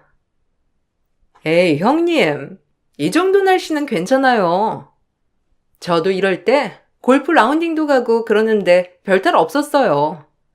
형님 너무 자기 몸 아끼신다. 어차피 암도 완전 극초반이라면서요. 그러면 괜찮은 거 아닌가? 형님, 놀고 먹느니 푼돈이나 버세요. 여기 10만 원이요. 원래 가격보다 더 많이 드리는 건 알죠? 깨끗이 안쪽까지 잘 닦아줘요. 황당한 표정으로 동서를 바라보고 있었던 그때 어디선가 나타난 남편은 시동생의 뺨을 사정없이 날려버렸죠. 저와 동서는 깜짝 놀랐고 시동생은 당황한 표정으로 남편을 쳐다보았어요. 남편 눈에는 살기가 보일 정도로 극도로 화가 난 상태였습니다. 이 자식이 올해 결혼한다고 축하해줬더니만 역시나 기념 밥 말아먹은 여자를 데리고 왔어. 지금 아픈 사람 두고 뭐하는 짓이야? 아픈 사람한테 급하다며 오라가라 하는 것도 어이없어 죽겠는데 뭐? 세차를 해? 니들이 제정신이야? 형, 진정해.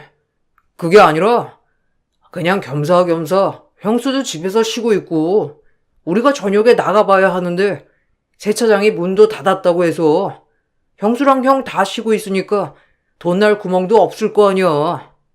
그래서 그냥 도와주려고 한 거지. 형수도 미안해하고 있다며. 자기 때문에 형 일도 못하고 간병하고 있다면서. 도움을 이딴 식으로 준다고? 니들 눈에는 이게 도움이라고 보냐?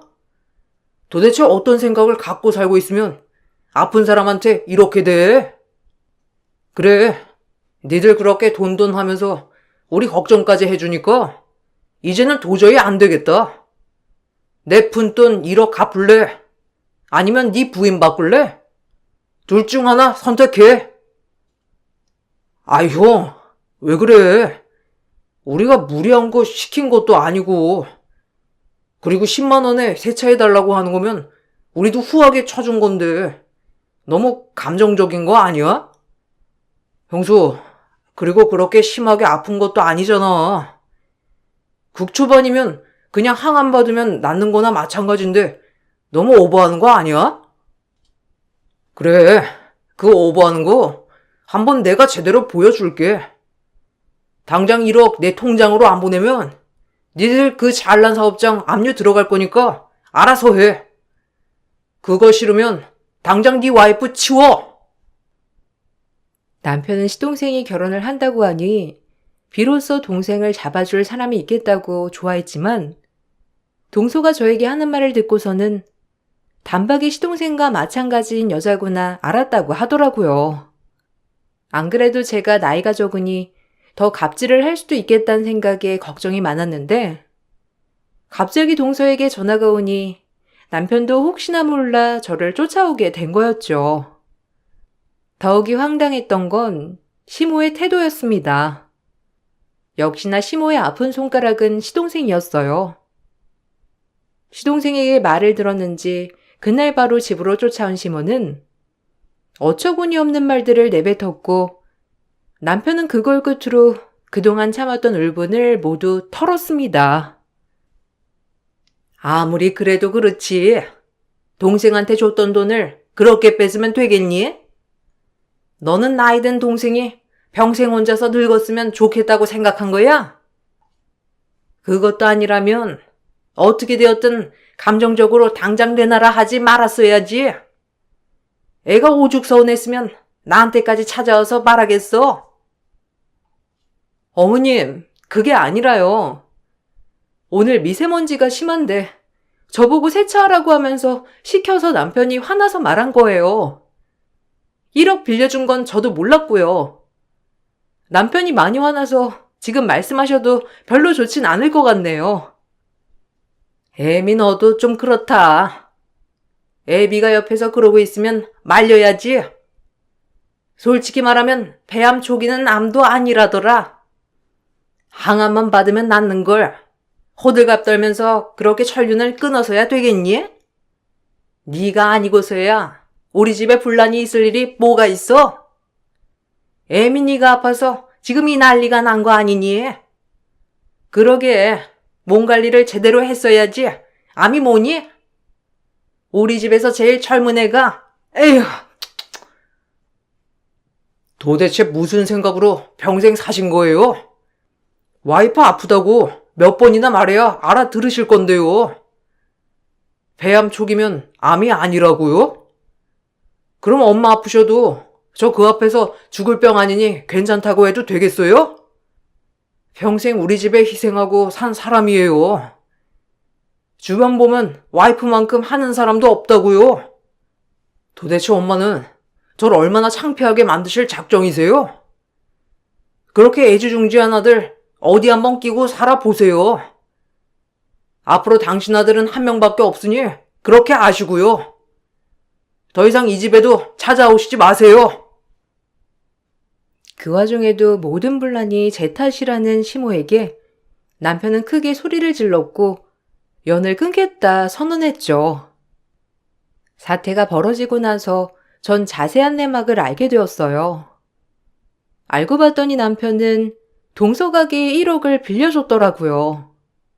이미 시동생과 결혼을 할 때 갖은 채무로 압류 위기에 있었던 샵이었는데 동서와 시동생이 빌고 빌어 빌려줬던 돈이었죠. 채무를 정리하고 시동생 부부가 살 작은 전셋집을 마련하는 데에도 보탰다고 하더라고요.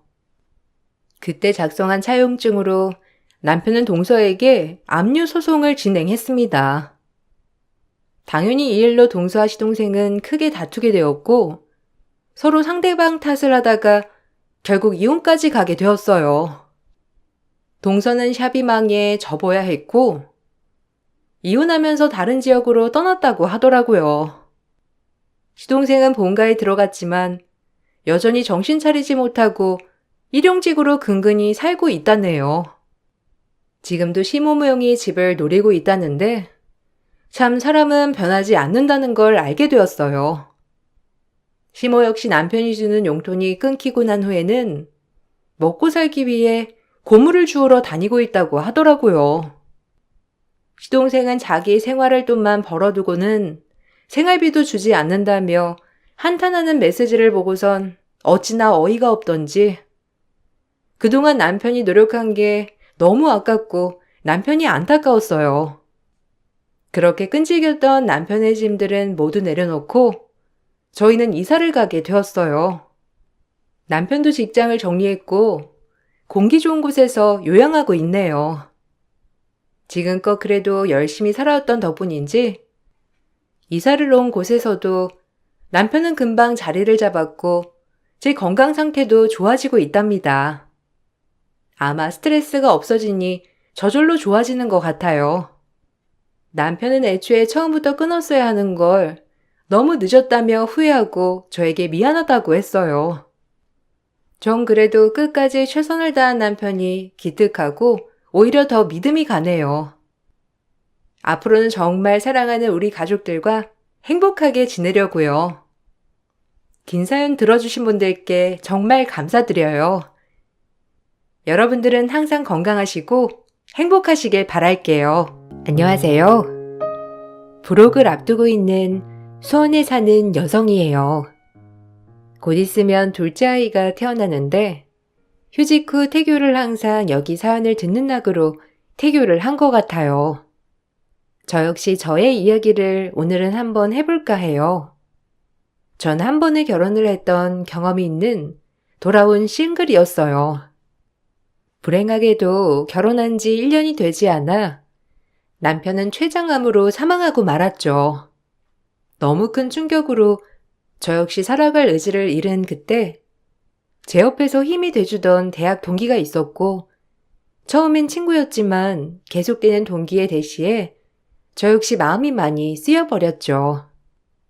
남편이 죽고 2년이 지난 그때 그제야 저 역시 남자로 보이기 시작하더라고요. 계속해서 마음속으로 밀어내고 다짐했는데 여자의 마음이란 그렇게 옆에서 챙겨주고 살뜰히 보살펴주니 마음이 열리게 되었어요. 그리고 이 사람과 함께라면 다시 시작을 해봐도 되겠다는 생각과 함께 행복한 미래를 꿈꾸게 되었답니다. 너 힘든 거 나한테 기대해. 내가 다 위로해 줄게. 난 언제라도 기다릴 수 있어. 그러니까 내 옆에만 있어줘. 어떻게 내가 네 옆에 있겠어. 난 결혼도 해봤고 사별도 했던 여자인데 앞날 창창한 네 앞길을 내가 어떻게 막니? 내가 괜찮대잖아. 그리고 사별한 게 네 잘못도 아니고 내가 다 이해한다니까. 너도 행복해질 권리가 있어. 그래도 이건 아닌 것 같아. 남들이 보면 욕해. 네가 뭐가 아쉬워서 나 같은 여자를 만나. 그냥 좋은 여자 만나도록 해. 네가 나한텐 좋은 여자야. 그러니까 그런 말 마. 행복하게 해줄게. 네가 아팠던 거 다 내가 보상해 줄 거야. 나만 믿어. 저도 사람인지라 어찌나 고맙고 마음이 쓰이던지 결국 저희는 연인이 되었답니다. 평생 웃지 않을 것 같았지만 지금의 남편을 만나고 정말 많이 웃었어요. 절 위해 많이 노력해주고 제 옆에서 엄청난 힘이 되어주던 사람이었거든요. 그리고 이 남자를 욕심내게 되었고, 남들이 손가락질 할지언정 이 남자와 평생을 함께하고 싶다고 생각하게 되었죠. 하지만 현실의 벽이 너무나 컸기 때문에 계속해서 외면했고, 저 같은 여자를 받아줄 시부모님이 없다고 생각했어요. 저 역시 반대의 입장이 되어보면 너무나도 그 마음을 알 것 같았기에 시부모님을 이해하고 또 이해하는 순간이었어요. 결혼하자. 평생 그냥 널 웃게 해주고 싶어. 당신은 몸만 오면 돼. 결혼 준비는 내가 다 알아서 할게. 알았지? 내가 염치가 있지. 어떻게 당신이랑 결혼을 해? 당신 부모님이 얼마나 반대할 거야. 절대 못해. 미안해. 그럼 헤어지자. 헤어지자고? 헤어지잔 말이 쉽니? 난 단순히 지금이 좋아서 결혼하자고 하는 거 아니야. 진짜 너랑 미래를 그려봤는데 너무 행복할 것 같아. 꼭 행복하게 해줄게. 아니, 행복하게 해줄 자신 있어. 날 믿어줘. 그냥 나만 믿고 따라오면 돼. 알겠지? 허락받을 자신 있어? 솔직히 난 자신 없어. 나 같은 며느리 누가 좋아하겠어? 난 나 자신을 정말 잘 알거든.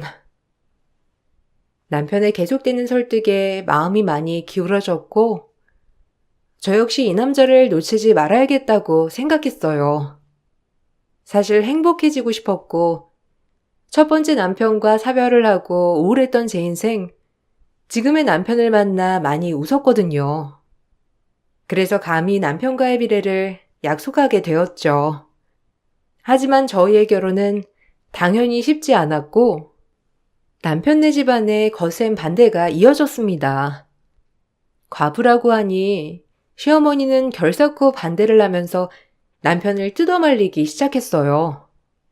그때가 남편도 한창일 때고 정말 반듯하게 잘 컸었던 사람이었기 때문에 시어머니는 정말 마른 하늘에 날벼락 같은 소식에 그만 주저앉고 두 팔 벌려 말리기 시작했던 거예요. 정신 나간 거 아니야? 네가 뭐가 모자라서 과부랑 결혼을 한다는 거야. 너 사람 팔자 무시 못하는 거 몰라? 쟤 만나서 너까지 잘못되면 어쩌려고 그래. 엄마 눈에 흙이 들어가도 이 결혼 절대 안 돼. 내가 널 어떻게 키웠는데 저런 과부랑. 엄마, 그런 편견 겨두세요. 얼마나 좋은 사람인데요. 솔직히 사별이 저 사람 잘못은 아니잖아요. 제가 아는 엄마는 현명하고 좋으신 분이니까 편견 거두시고 사람 대 사람으로만 봐주세요. 진짜 내가 너무 사랑하는 사람이라 그래요. 아니, 절대 안 돼. 안 되는 건 안 되는 거야. 길 가는 사람 자꾸 물어봐라. 앞날 창창한 총각이 사별한 가부한테 장가간다는 게 말이 되는 소리인가? 내가 너무하다고 생각 마. 이건 정말 마음 좋은 사람이 들어도 반대할 일이니까 안 되는 줄 알아. 좋은 대학에 좋은 직업, 네가 뭐가 아쉬워서 그러니? 엄마는 진짜 이해가 안 가서 그래. 지금은 힘들더라도 엄마 말 들어. 엄마가 안 만나보셔서 그래요. 만나보면 생각이 완전히 바뀔 거예요. 요즘 이런 여자 없어 진짜로. 제발 날 믿어줘요. 그리고 좋은 직업, 좋은 학벌이 무슨 소용이야. 내가 행복하지 않다는데. 그 여자가 있어야만 제 인생 행복해서 그래요. 아, 너 그게 엄마 앞에서 할 소리야? 내가 널 어떻게 키웠는데 행복하지 않다는 말이 나와? 정말 속상하다. 생각보다 거센 반대에 부딪힌 남편과 전 어찌할 도리가 없었고, 저 역시 시부모님 마음을 모르는 게 아니었기 때문에 남편에게 헤어짐을 통보하였지만 남편은 절대 안 된다며 길길이 날뛰었죠. 참 고마운 사람이라고 생각했습니다. 오히려 주변에서 반대를 많이 하니 저희 사이는 더욱더 끈끈해져 갔어요. 저희 친정에서도 남편에게 참 고마워했지만 친정엄마 또한 시부모님 마음을 모르는 것이 아니었기 때문에 그쪽 집에 정말 많이도 죄송해하던 시기였습니다. 얘 다 죽어가는 거 자네가 살렸어. 정말 고마워. 그래도 어머님 아버님이 반대 많이 하시지? 이유야 내가 모르는 것도 아니고 당연히 반대하시겠지. 누가 좋다고 하겠어. 다 이해해. 자네가 가운데서 정말 힘들다는 거 내가 잘 알아. 아니에요. 진영이 제가 진짜 지켜주고 싶고, 사실 대학 시절부터 제가 진짜 좋아했거든요. 결혼하고 한동안 잘 사는가 싶었는데, 소식을 듣고 그날 결심했어요. 제가 지켜주기로.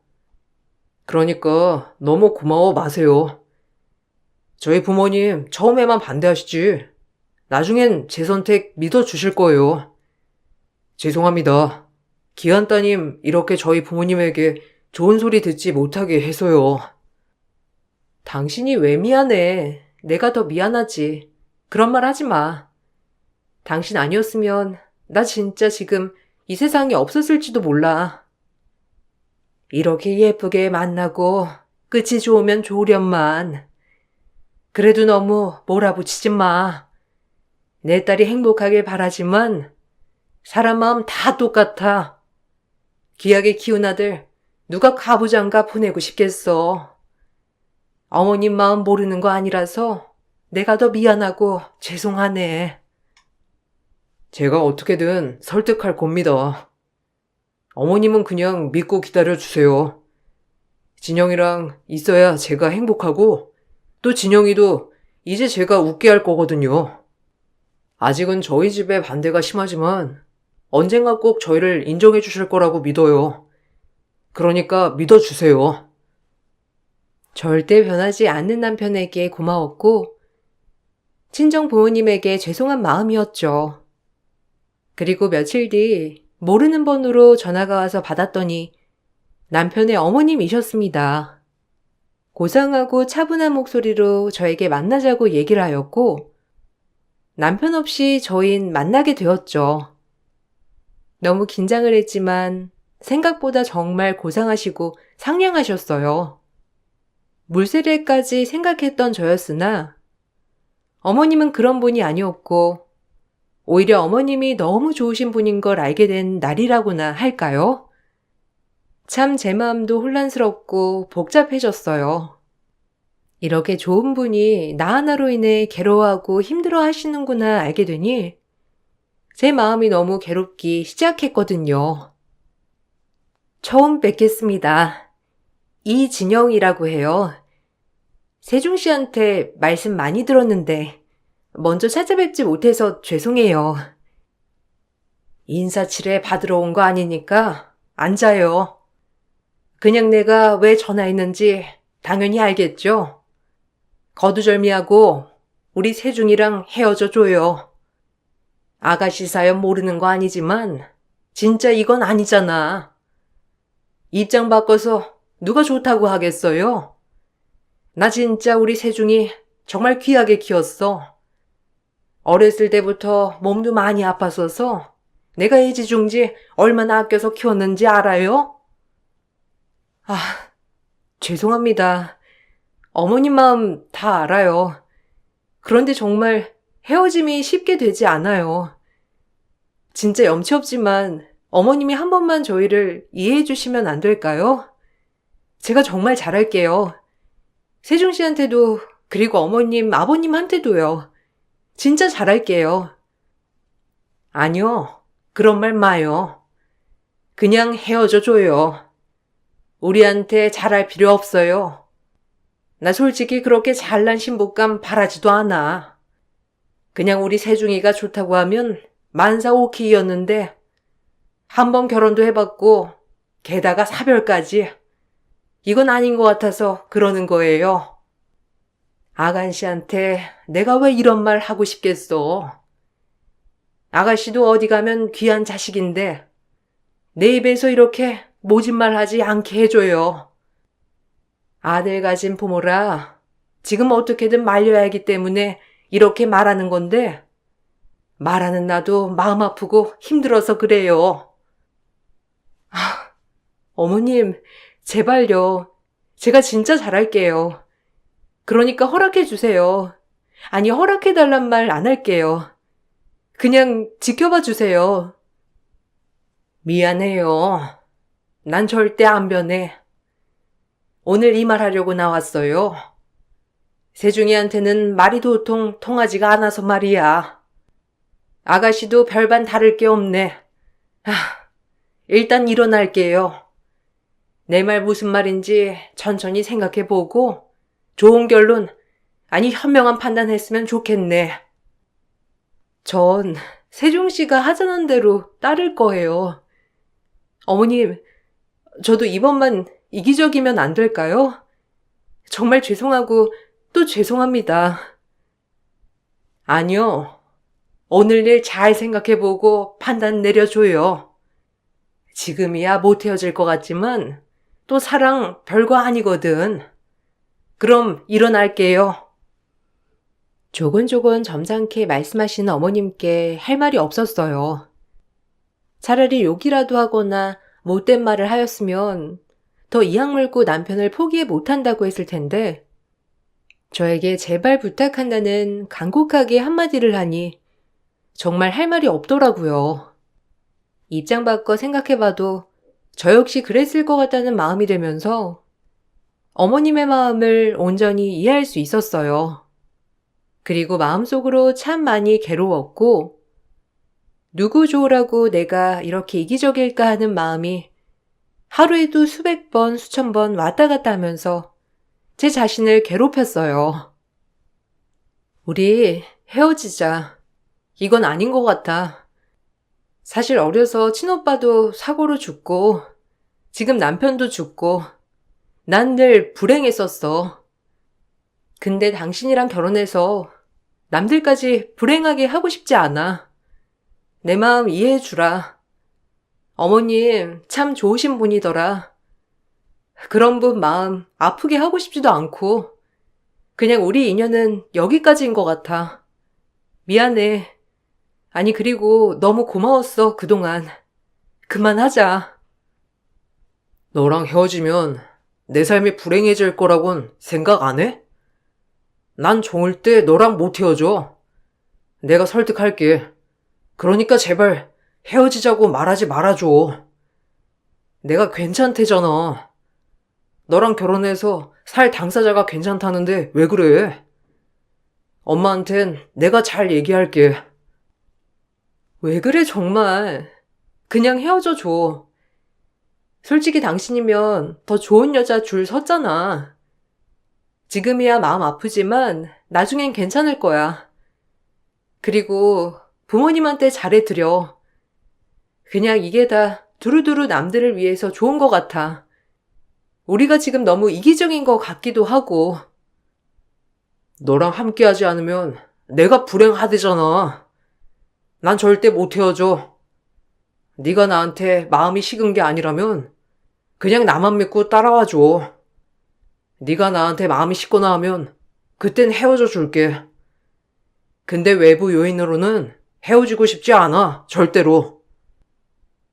몇 차례 이별을 고했지만 남편은 저와 헤어져 주질 않았고 본인의 어머님을 설득하겠다고 자신만만하게 얘기하였죠. 그렇게 한 1년 6개월 정도가 흘렀고 절대 축복받지 못하는 결혼은 하고 싶지 않았기 때문에 계속 기다렸습니다. 그러는 사이 마음이 많이 지쳐가기도 했고 이게 뭐 하는 짓인가 싶은 마음도 들었어요. 사랑만 가지면 뭐든 다 할 수 있다고 생각했는데 계속되는 거센 반대에 부딪히자 마음이 참 괴롭고 삶이 팍팍하다는 느낌이 많이도 들더라고요. 계속되는 시부모님의 반대에 부딪히자 죄송스럽게도 저희 엄마가 나서서 시부모님을 설득하기 시작하셨습니다. 제가 이렇게 뵙자고 해서 놀라셨죠? 자식 가진 죄인이 무슨 할 말이 있겠냐마는 아이를 저렇게 좋아하는데 한 번만 이해해 주시면 안 될까요? 제가 세종시 어머님 마음 이해 못하는 게 아니거든요. 저 역시 아들 하나 잃고 딸 하나 있는 거 그저 행복하기만을 바라는데 그렇게 세종이 옆에 있으면 행복해하네요. 절 이기적이라고 욕해도 좋아요. 허락해 주세요. 아, 죄송합니다. 저도 귀한 딸에게 이런 말 하는 거 정말 힘들지만 제 마음 다 아실 거라고 생각해요. 전 제 아들 그냥 평범한 여자 만나서 결혼하길 바래요. 뭐 결혼 한번 했다는 게 요새 세상에 흠이냐고 하지만 제 자식이 그런 결혼을 한다고 하니 말려지네요. 저 역시 이렇게 면전에 대고 얘기하고 싶지 않아요. 제 마음을 오히려 이해해 주시면 안 될까요? 아, 알죠. 제가 왜 모르겠어요. 그냥 자식이 원하는 거 해주고 싶어 하는 부모라고 생각해 주세요. 죄송합니다. 세중이가 좋다고 하면 이유가 있겠죠. 분명 좋은 여자일 거라고 확신합니다. 그런데 그냥 평범하게 살았으면 좋겠는 부모 욕심이라고 해두죠. 죄송해요. 딸 가진 어미로서 마음 아프실 텐데 이런 말해서 죄송하네요. 먼저 일어날게요. 하지만 시어머님은 그럼에도 절대 허락할 수 없다고 하면서 저희 엄마에게 못을 박았다고 했어요. 모든 일이 저 때문인 것 같아 얼마나 죄송스럽던지. 하지만 엄마는 저를 위해 무엇이든 다 할 수 있다고 하면서 저를 또 감동시키고 마음 아프게 하였어요. 엄마, 너무 미안해. 나 때문에 당하지도 않아야 할 일까지 당하네. 근데 난 세종씨 부모님 마음 이해해. 당연하지. 엄마도 그래. 그렇게 허락 못하겠다고 하면서도 그래도 너 생각 많이 하더라. 상처받을 것 같다고 그냥 본인들이 안 된다는 거지. 넌 좋은 사람일 거래. 그 말을 듣는데 엄마 눈에서 눈물이 얼마나 났는 줄 아니? 참 좋으신 분들인 것 같더라고. 그럼에도 본인들이 안 되는 거지. 하나밖에 없는 아들인데 솔직히 평범한 여자 만나서 결혼시키고 싶겠지. 내 마음 헤아리면서 거절하시는데 오히려 내가 미안하더라고. 엄마도 그 마음 모르는 거 아니라서 참 뭐라고 할 말이 없더라. 나도 어찌해야 할지 모르겠어. 모두를 위해서면 내가 끝내는 게 맞는 건데 끝이 안 나죠, 정말.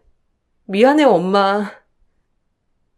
결과가 정해져 있지만 참 어쩔 줄을 모르겠더라고요. 죄송스러운 마음이 정말 컸지만 쉽게 끊을 수 없는 연결고리 같았어요. 그리고 반대를 하면 할수록 남편과 저는 더욱더 사랑이 불타올랐고 저 역시 이런 적이 처음이었기에 당황스러웠어요. 아무리 기다려도 결사 반대야. 내 마음 절대 안 변해.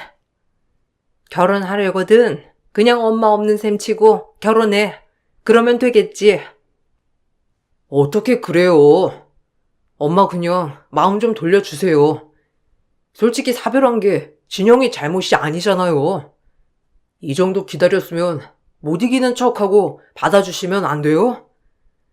나 엄마 실망시켜드린 적 없잖아요. 그러니까 엄마가 한 번만 져주면 안 돼요? 똑같은 말 반복하게 하지 마라. 몇 년이 지나도 안 변해. 내가 괜히 안 된다고 그래? 웬만 해야지. 더 이상 입 아파. 네가 계속 이러면 그 여자한테 더 못할 짓 하는 거야. 그 여자도 이렇게 계속 반대 받아봐라. 마음이 어떻겠니? 넌 너밖에 몰라. 때로는 모두를 위해 후퇴하는 법도 알아야지. 됐어. 어쨌든 안 변하니까 그리 알아. 더 이상 이 문제 거론하지 말거라. 끝까지 반대하는 시부모님 앞에서 저희는 막다른 골목에 다다른 느낌이었습니다. 그리고 남편이 어느 날 결단을 내렸다는 듯이 얘기를 하더라고요. 전 그 이야기를 듣고 남편을 뜯어 말렸지만 역부족이었고, 기다리다 지친 남편은 이렇게 말을 했어요. 우리끼리라도 하자, 결혼. 반쪽짜리 결혼이지만 이건 내 인생이고 난 너 없으면 절대 안 될 것 같고 그래. 너한테 꼭 축복받는 결혼식 올려주고 싶었는데 어쩔 수 없잖아. 엄마가 이렇게 강경한 분이 아니신데 절대 바뀔 것 같지 않아서 그래. 그래도 이건 아닌 것 같은데. 부모님 마음에 대못 박는 거 아니야? 어머님이 얼마나 속상하시겠어. 조금만 더 기다려보자. 내가 더 잘 알잖아, 우리 부모님. 이렇게 살다 보면 언젠가 인정해 주실 거야. 나만 믿어. 난 이제 못 기다리겠어. 너랑 빨리 결혼해서 하루라도 안정된 삶을 살고 싶어. 그러면 엄마 아빠도 이제 우리를 반겨주시고 인정해 주실 거야. 하나밖에 없는 아들이 이렇게 등지면 어머님 마음이 어떠시겠어. 우리 이 문제는 더 생각해보고 결정하도록 하자. 남편은 시부모님이 없는 반쪽짜리 결혼을 하자고 하였어요. 외동아들의 하나밖에 없는 자식이 반쪽짜리 결혼을 한다는 것을 알게 되면 그 집 부모님들이 정말 충격을 받을 것 같아 결혼식은 제가 긋고 뜯어 말렸답니다. 이건 예의가 아닌 것 같았거든요. 나 믿고 따라와 주기로 했잖아. 그냥 나만 믿어. 나도 한계고 엄마한테 그냥 잘 사는 모습 보여드리고 싶어서 그래. 결혼식은 그럼 나중에 정말 축복받을 수 있을 때 하자. 그래도 이건 아닌 것 같아. 어머님이 아시면 쓰러지시겠어. 결국 제가 남편을 설득하여 결혼식은 나중에 하기로 하였고, 저희는 혼인신고를 먼저 하게 되었어요. 그리고 조촐한 언약식과 함께 꼭 부모님들의 축복 속에 결혼을 하자고 하였죠.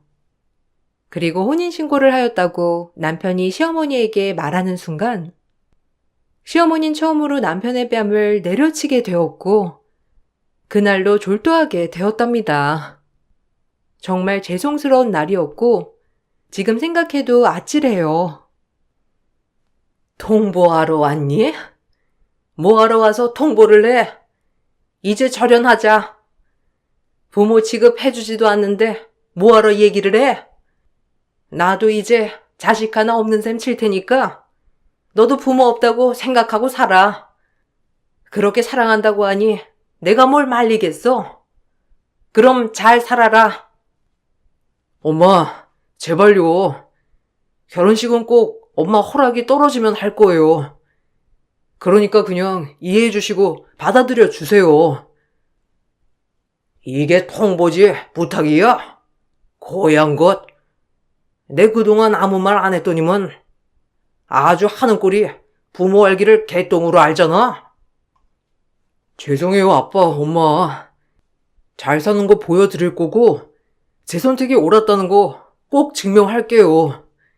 그러니까 너무 노여워 마세요. 됐고, 당장 나가.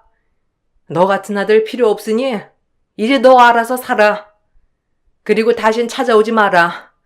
나쁜 것 같으니라고. 시어머니가 그 말을 남기고 졸도를 하자 시아버님 또한 화를 내며 남편을 내쫓았고 남편과 전 집에서 전전긍긍 어떻게 해야 할지 모르는 채 기다리고만 있었어요. 저 하나 때문에 이런 일이 벌어진 것만 같아 죄책감에 시달리는 하루하루였죠. 어떡해. 다 나 때문이야. 어머님 쓰러지신 거. 정말 어쩌지? 혼인신고를 하는 게 아니었어. 그냥 기다렸어야 했는데. 아니야, 내 잘못이지. 내가 밀어붙인 거잖아. 엄마 그래도 옆에 아빠가 계시니까 괜찮을 거야. 일단 기다려 봐야지. 기다리면 괜찮아지실 것 같던 시어머님이었지만 그게 아니었어요. 다급한 시아버지가 남편에게 전화를 하였고 그 이야기를 듣자마자 어머님네로 뛰어가게 되었답니다. 고작 제가 할 수 있는 일이 그것밖에 없다고 생각했기 때문이었어요. 그리고 이제는 정면 승부다라고 생각했고 뺨을 내려치면 맞고 욕을 하시면 들을 각오로 시댁에 방문하기로 마음을 먹었어요. 니네 엄마 쓰러졌어. 너 그러고 집 나가고 3일 동안 물 한 모금 안 마셨다. 니네 엄마 살리려거든. 당장 와. 당장. 엄마가요? 아, 당장 이 사람이랑 갈게요. 아빠도 어떻게든 엄마 좀 설득해서 물이라도 드시게 하세요. 제발. 내 말을 듣니? 지금 니네 엄마 너 쓰러지기 일보 직전이니까 당장 와야 할 거야. 니처럼 같이 꼭 와라. 이 모습을 봐야지. 시댁의 반대에 남편이 혼인신고를 강행하자 3일간 물 한 모금 안 마신 시어머니였어요. 정말 아찔하고 슬픈 생각이 들었죠. 이러다 사람 한 명 잡겠다 싶은 마음이 들면서 정말 마음이 철컥 내려앉았고 시댁에 가는 길 내내 눈물이 줄줄 흘렀답니다. 어머님 저러다 돌아가시겠어. 다 나 때문이야. 역시 난 불행을 몰고 다니는 사람이야. 나만 아니었어도. 그런 말 하지 마. 얼른 가보자. 지금 가서 엄마한테 죄송하다고 사죄드리고 용서 구하자. 그러면 될 거야, 아마도. 어떻게든 어머님을 설득시켜야겠다고 마음을 먹었고 제 목숨을 걸어서라도 꼭 어머님께 용서를 구하고 사죄를 드리고 싶었죠. 그렇게 목숨 걸고 설득하러 남편의 집에 첫 방문한 순간 상상도 못했던 축포가 터졌는데 정말 의아하더라고요. 놀랐지? 이렇게 해야 너희가 한 걸음에 달려올 것 같아서 거짓말 좀 쳤다. 너희 엄마랑 나랑 얼마나 놀랬는지. 너희 어머니한테 다 들었어. 참 얘기가 길다. 어디서부터 어떻게 말해야 할지. 너희 어머니한테 말씀 못 들었니? 네? 저희 엄마 또 만나셨어요? 지금 이 상황 어떻게 돌아가는지 하나도 모르겠어요. 갑자기 왜 추가를 해주시는 건지도. 인연인가 보다 이게. 내가 왜 그렇게 반대를 했나 싶게. 정말 인연인가 봐, 너희가. 미안하다, 아가. 용서해줘. 시어머니와 시아버지 입에서 나온 말은 가히 놀라웠습니다. 사실 저희 친오빠는 제가 어렸을 때 교통사고로 뇌사 판정을 받고 죽게 되었어요. 그때 엄마 아빠께선 오빠가 뇌사일 때 장기 기증을 하였고 정말 우연찮게 그 기증을 받은 것이 제 남편이었습니다. 선천적으로 심장이 안 좋았던 남편에게 저희 오빠 심장이 기증된 것이었어요. 남편의 어머님과 아버님이 저희 오빠의 납골당을 찾았다가 저희 엄마를 보게 되었고 이 모든 일련의 서막을 알게 된 것이었어요. 머리를 한 대 맞은 것 같았고 이래서 그렇게 끊을 수 없는 운명 같았나 싶기도 하면서 정말 오빠 때문에 눈물이 덜컥 쏟아졌습니다.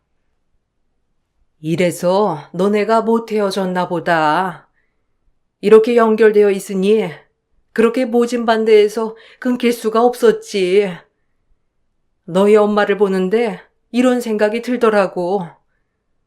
우리 아들 죽기 직전까지 갔던 모습이 생각나면서 그때는 내가 우리 아들이 살아있기만 하면 뭐든 좋다고 간절히 바랬었는데 이렇게 좋아한다는 너를 내가 반대하면서 아들 마음을 아프게 했나 싶었어. 아니에요. 어머님 마음 다 이해하죠. 어머님이 그래도 제 마음 헤아려 주시며 반대하신 거잖아요. 제가 더 죄송해요. 너희 오빠 아니었으면 세중이 지금쯤 살아있지도 않았을 텐데. 참 간사하지? 그때는 뭐든 다 해줄 수 있을 것 같았는데 정말 미안하다. 지금이라도 너희 결혼 축복하고 환영한다는 의미로 이렇게 케이크랑 준비해봤어. 깜짝 놀라게 해주고 싶었거든. 매년 너희 오빠 낙골당에 찾아갔었어. 이렇게 살아있게 해줘서 고맙다고. 정말 고맙다. 아니, 무슨 말을 해야 할지. 아, 진짜 놀랍네요. 제가 기증을 받았다는 건 알고 있었지만 진영이 오빠였다니. 오빠가 사고로 죽은 건 알고 있었는데 진영아, 다시 한번 고맙다. 아니, 오빠한테 정말 고마워. 지금 네 옆에 오빠가 없지만 내가 평생 오빠처럼 친구처럼 네 옆을 지켜줄게. 그러라고 꼭 마음에서 시키는 것 같네. 그동안 고마운 삶을 살고 있는지도 모르고. 어떻게 이런 일이.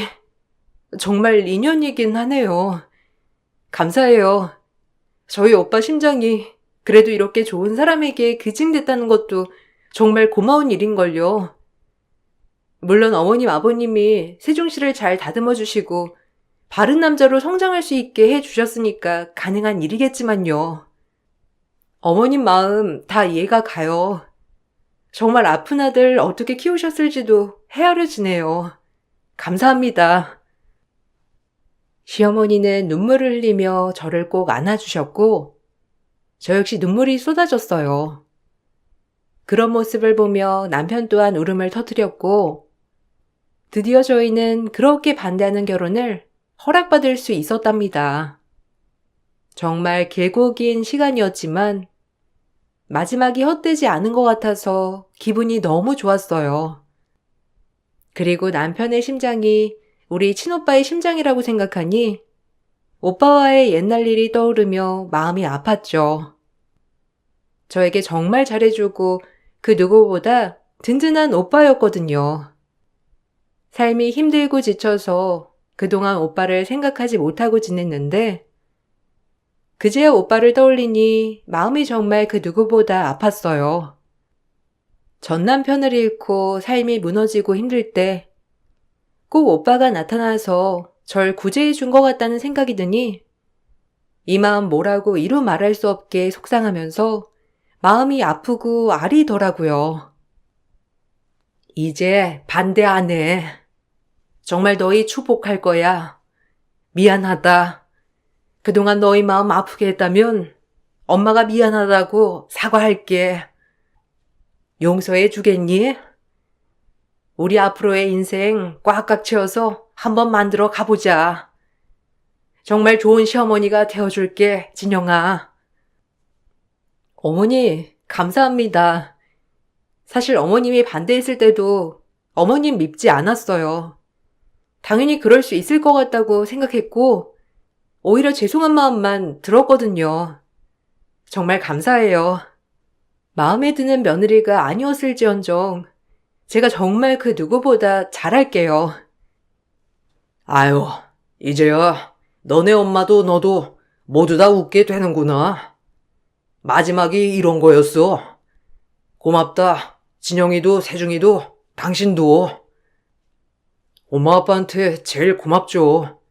이렇게 진영이 품어줘서 너무 고마워요. 제가 더 잘할게요. 엄마 아빠 진영이 한테도요. 저흰 그날 일이 있고 나서 5개월 뒤 결혼식을 올렸습니다. 조촐한 결혼식이었지만 정말 모두에게 축복받는 결혼식이었어요.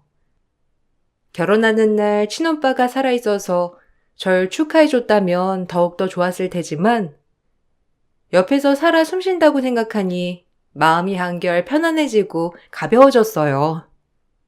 그리고 저흰 드디어 그렇게 축복 속의 결혼식을 마치고 행복한 부부가 되었답니다. 이렇게 착한 며느리한테 상처 줘서 너무 미안하고 고맙고 우리 이제 정말 잘 살아보자. 가족이니까 말이야. 감사합니다, 어머님, 아버님. 제가 이런 시부모님을 만난 것에 더 감사하죠. 지난 일은 다 잊었어요. 어머님이 저에게 모욕을 하신 것도, 그리고 부당한 대우를 하신 것도 아니잖아요. 그때 어머님 결정 다 이해하고 받아들였으니 마음 쓰지 마세요.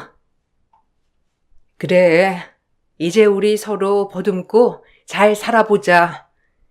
내가 앞으로 정말 친정엄마처럼 잘해줄게. 너무 고맙다, 며느라가. 나도 잘할 거야. 그리고 엄마 아빠 정말 고마워요. 엄마 아빠가 귀하게 키워준 만큼 앞으로 더 보답하며 살아갈게요. 아이고, 이제야 철 드는구나. 장가를 보내고 나니 철이 들어. 그래, 진영이 눈에 눈물 나게 하지 말고 잘 살아. 감사합니다, 정말. 그리고 당신한테도 너무 고마워. 제가 앞으로 어머님, 아버님한테 정말 잘해드릴 거예요. 저흰 그렇게 결혼한 지 9년차 부부예요. 첫째를 낳고 둘째까지 가진 상태이고, 그때 일을 생각하면 참 먼 길 돌아왔다고 생각이 들지만, 그래도 남편 덕분에 좋은 시부모님을 모시게 된 것만으로도 정말 행복한 인생이라고 생각이 든답니다. 9년 전처럼 남편이 그렇게 애틋하게 저를 바라봐 주진 않지만 그 누구보다 마음속으로 서로를 위하고 사랑한다는 걸 다 느낄 수 있어요. 시부모님과도 전혀 문제없이 지금까지 잘 살아내고 있어요. 사실 지금은 저에게 힘이 돼주겠다고 큰소리 뻥뻥 치는 남편보다 오히려 절 딸처럼 예뻐해 주시고 아껴주시는 시부모님 덕분에 남편과 살고 있는지도 몰라요. 정말이지 내가 무슨 복이 있어서 이런 시부모님을 만났나 싶을 정도로 저에게 잘해주시는 분들이거든요. 물론 저도 딸처럼 정말 잘한답니다. 좌절과 시련 속에 절망했던 순간도 있지만 지금 이렇게 두 아이의 엄마가 되어 인생을 보람차고 행복하게 살고 있는 걸 보니 인생 참 살만하다고 느끼고 있어요. 앞으로 남은 길도 더더욱 좋은 길로 다져야겠다고 생각이 들고 말이에요. 혹시나 지금 이 순간 힘들지라도 좌절 속에 한 줄기 희망이 있다는 것을 꼭 염두하시고 긍정적으로 살아가시길 바랄게요. 그리고 모두에게 행복이 깃드는 하루가 되기를 바라면서 글을 마치겠습니다. 감사합니다.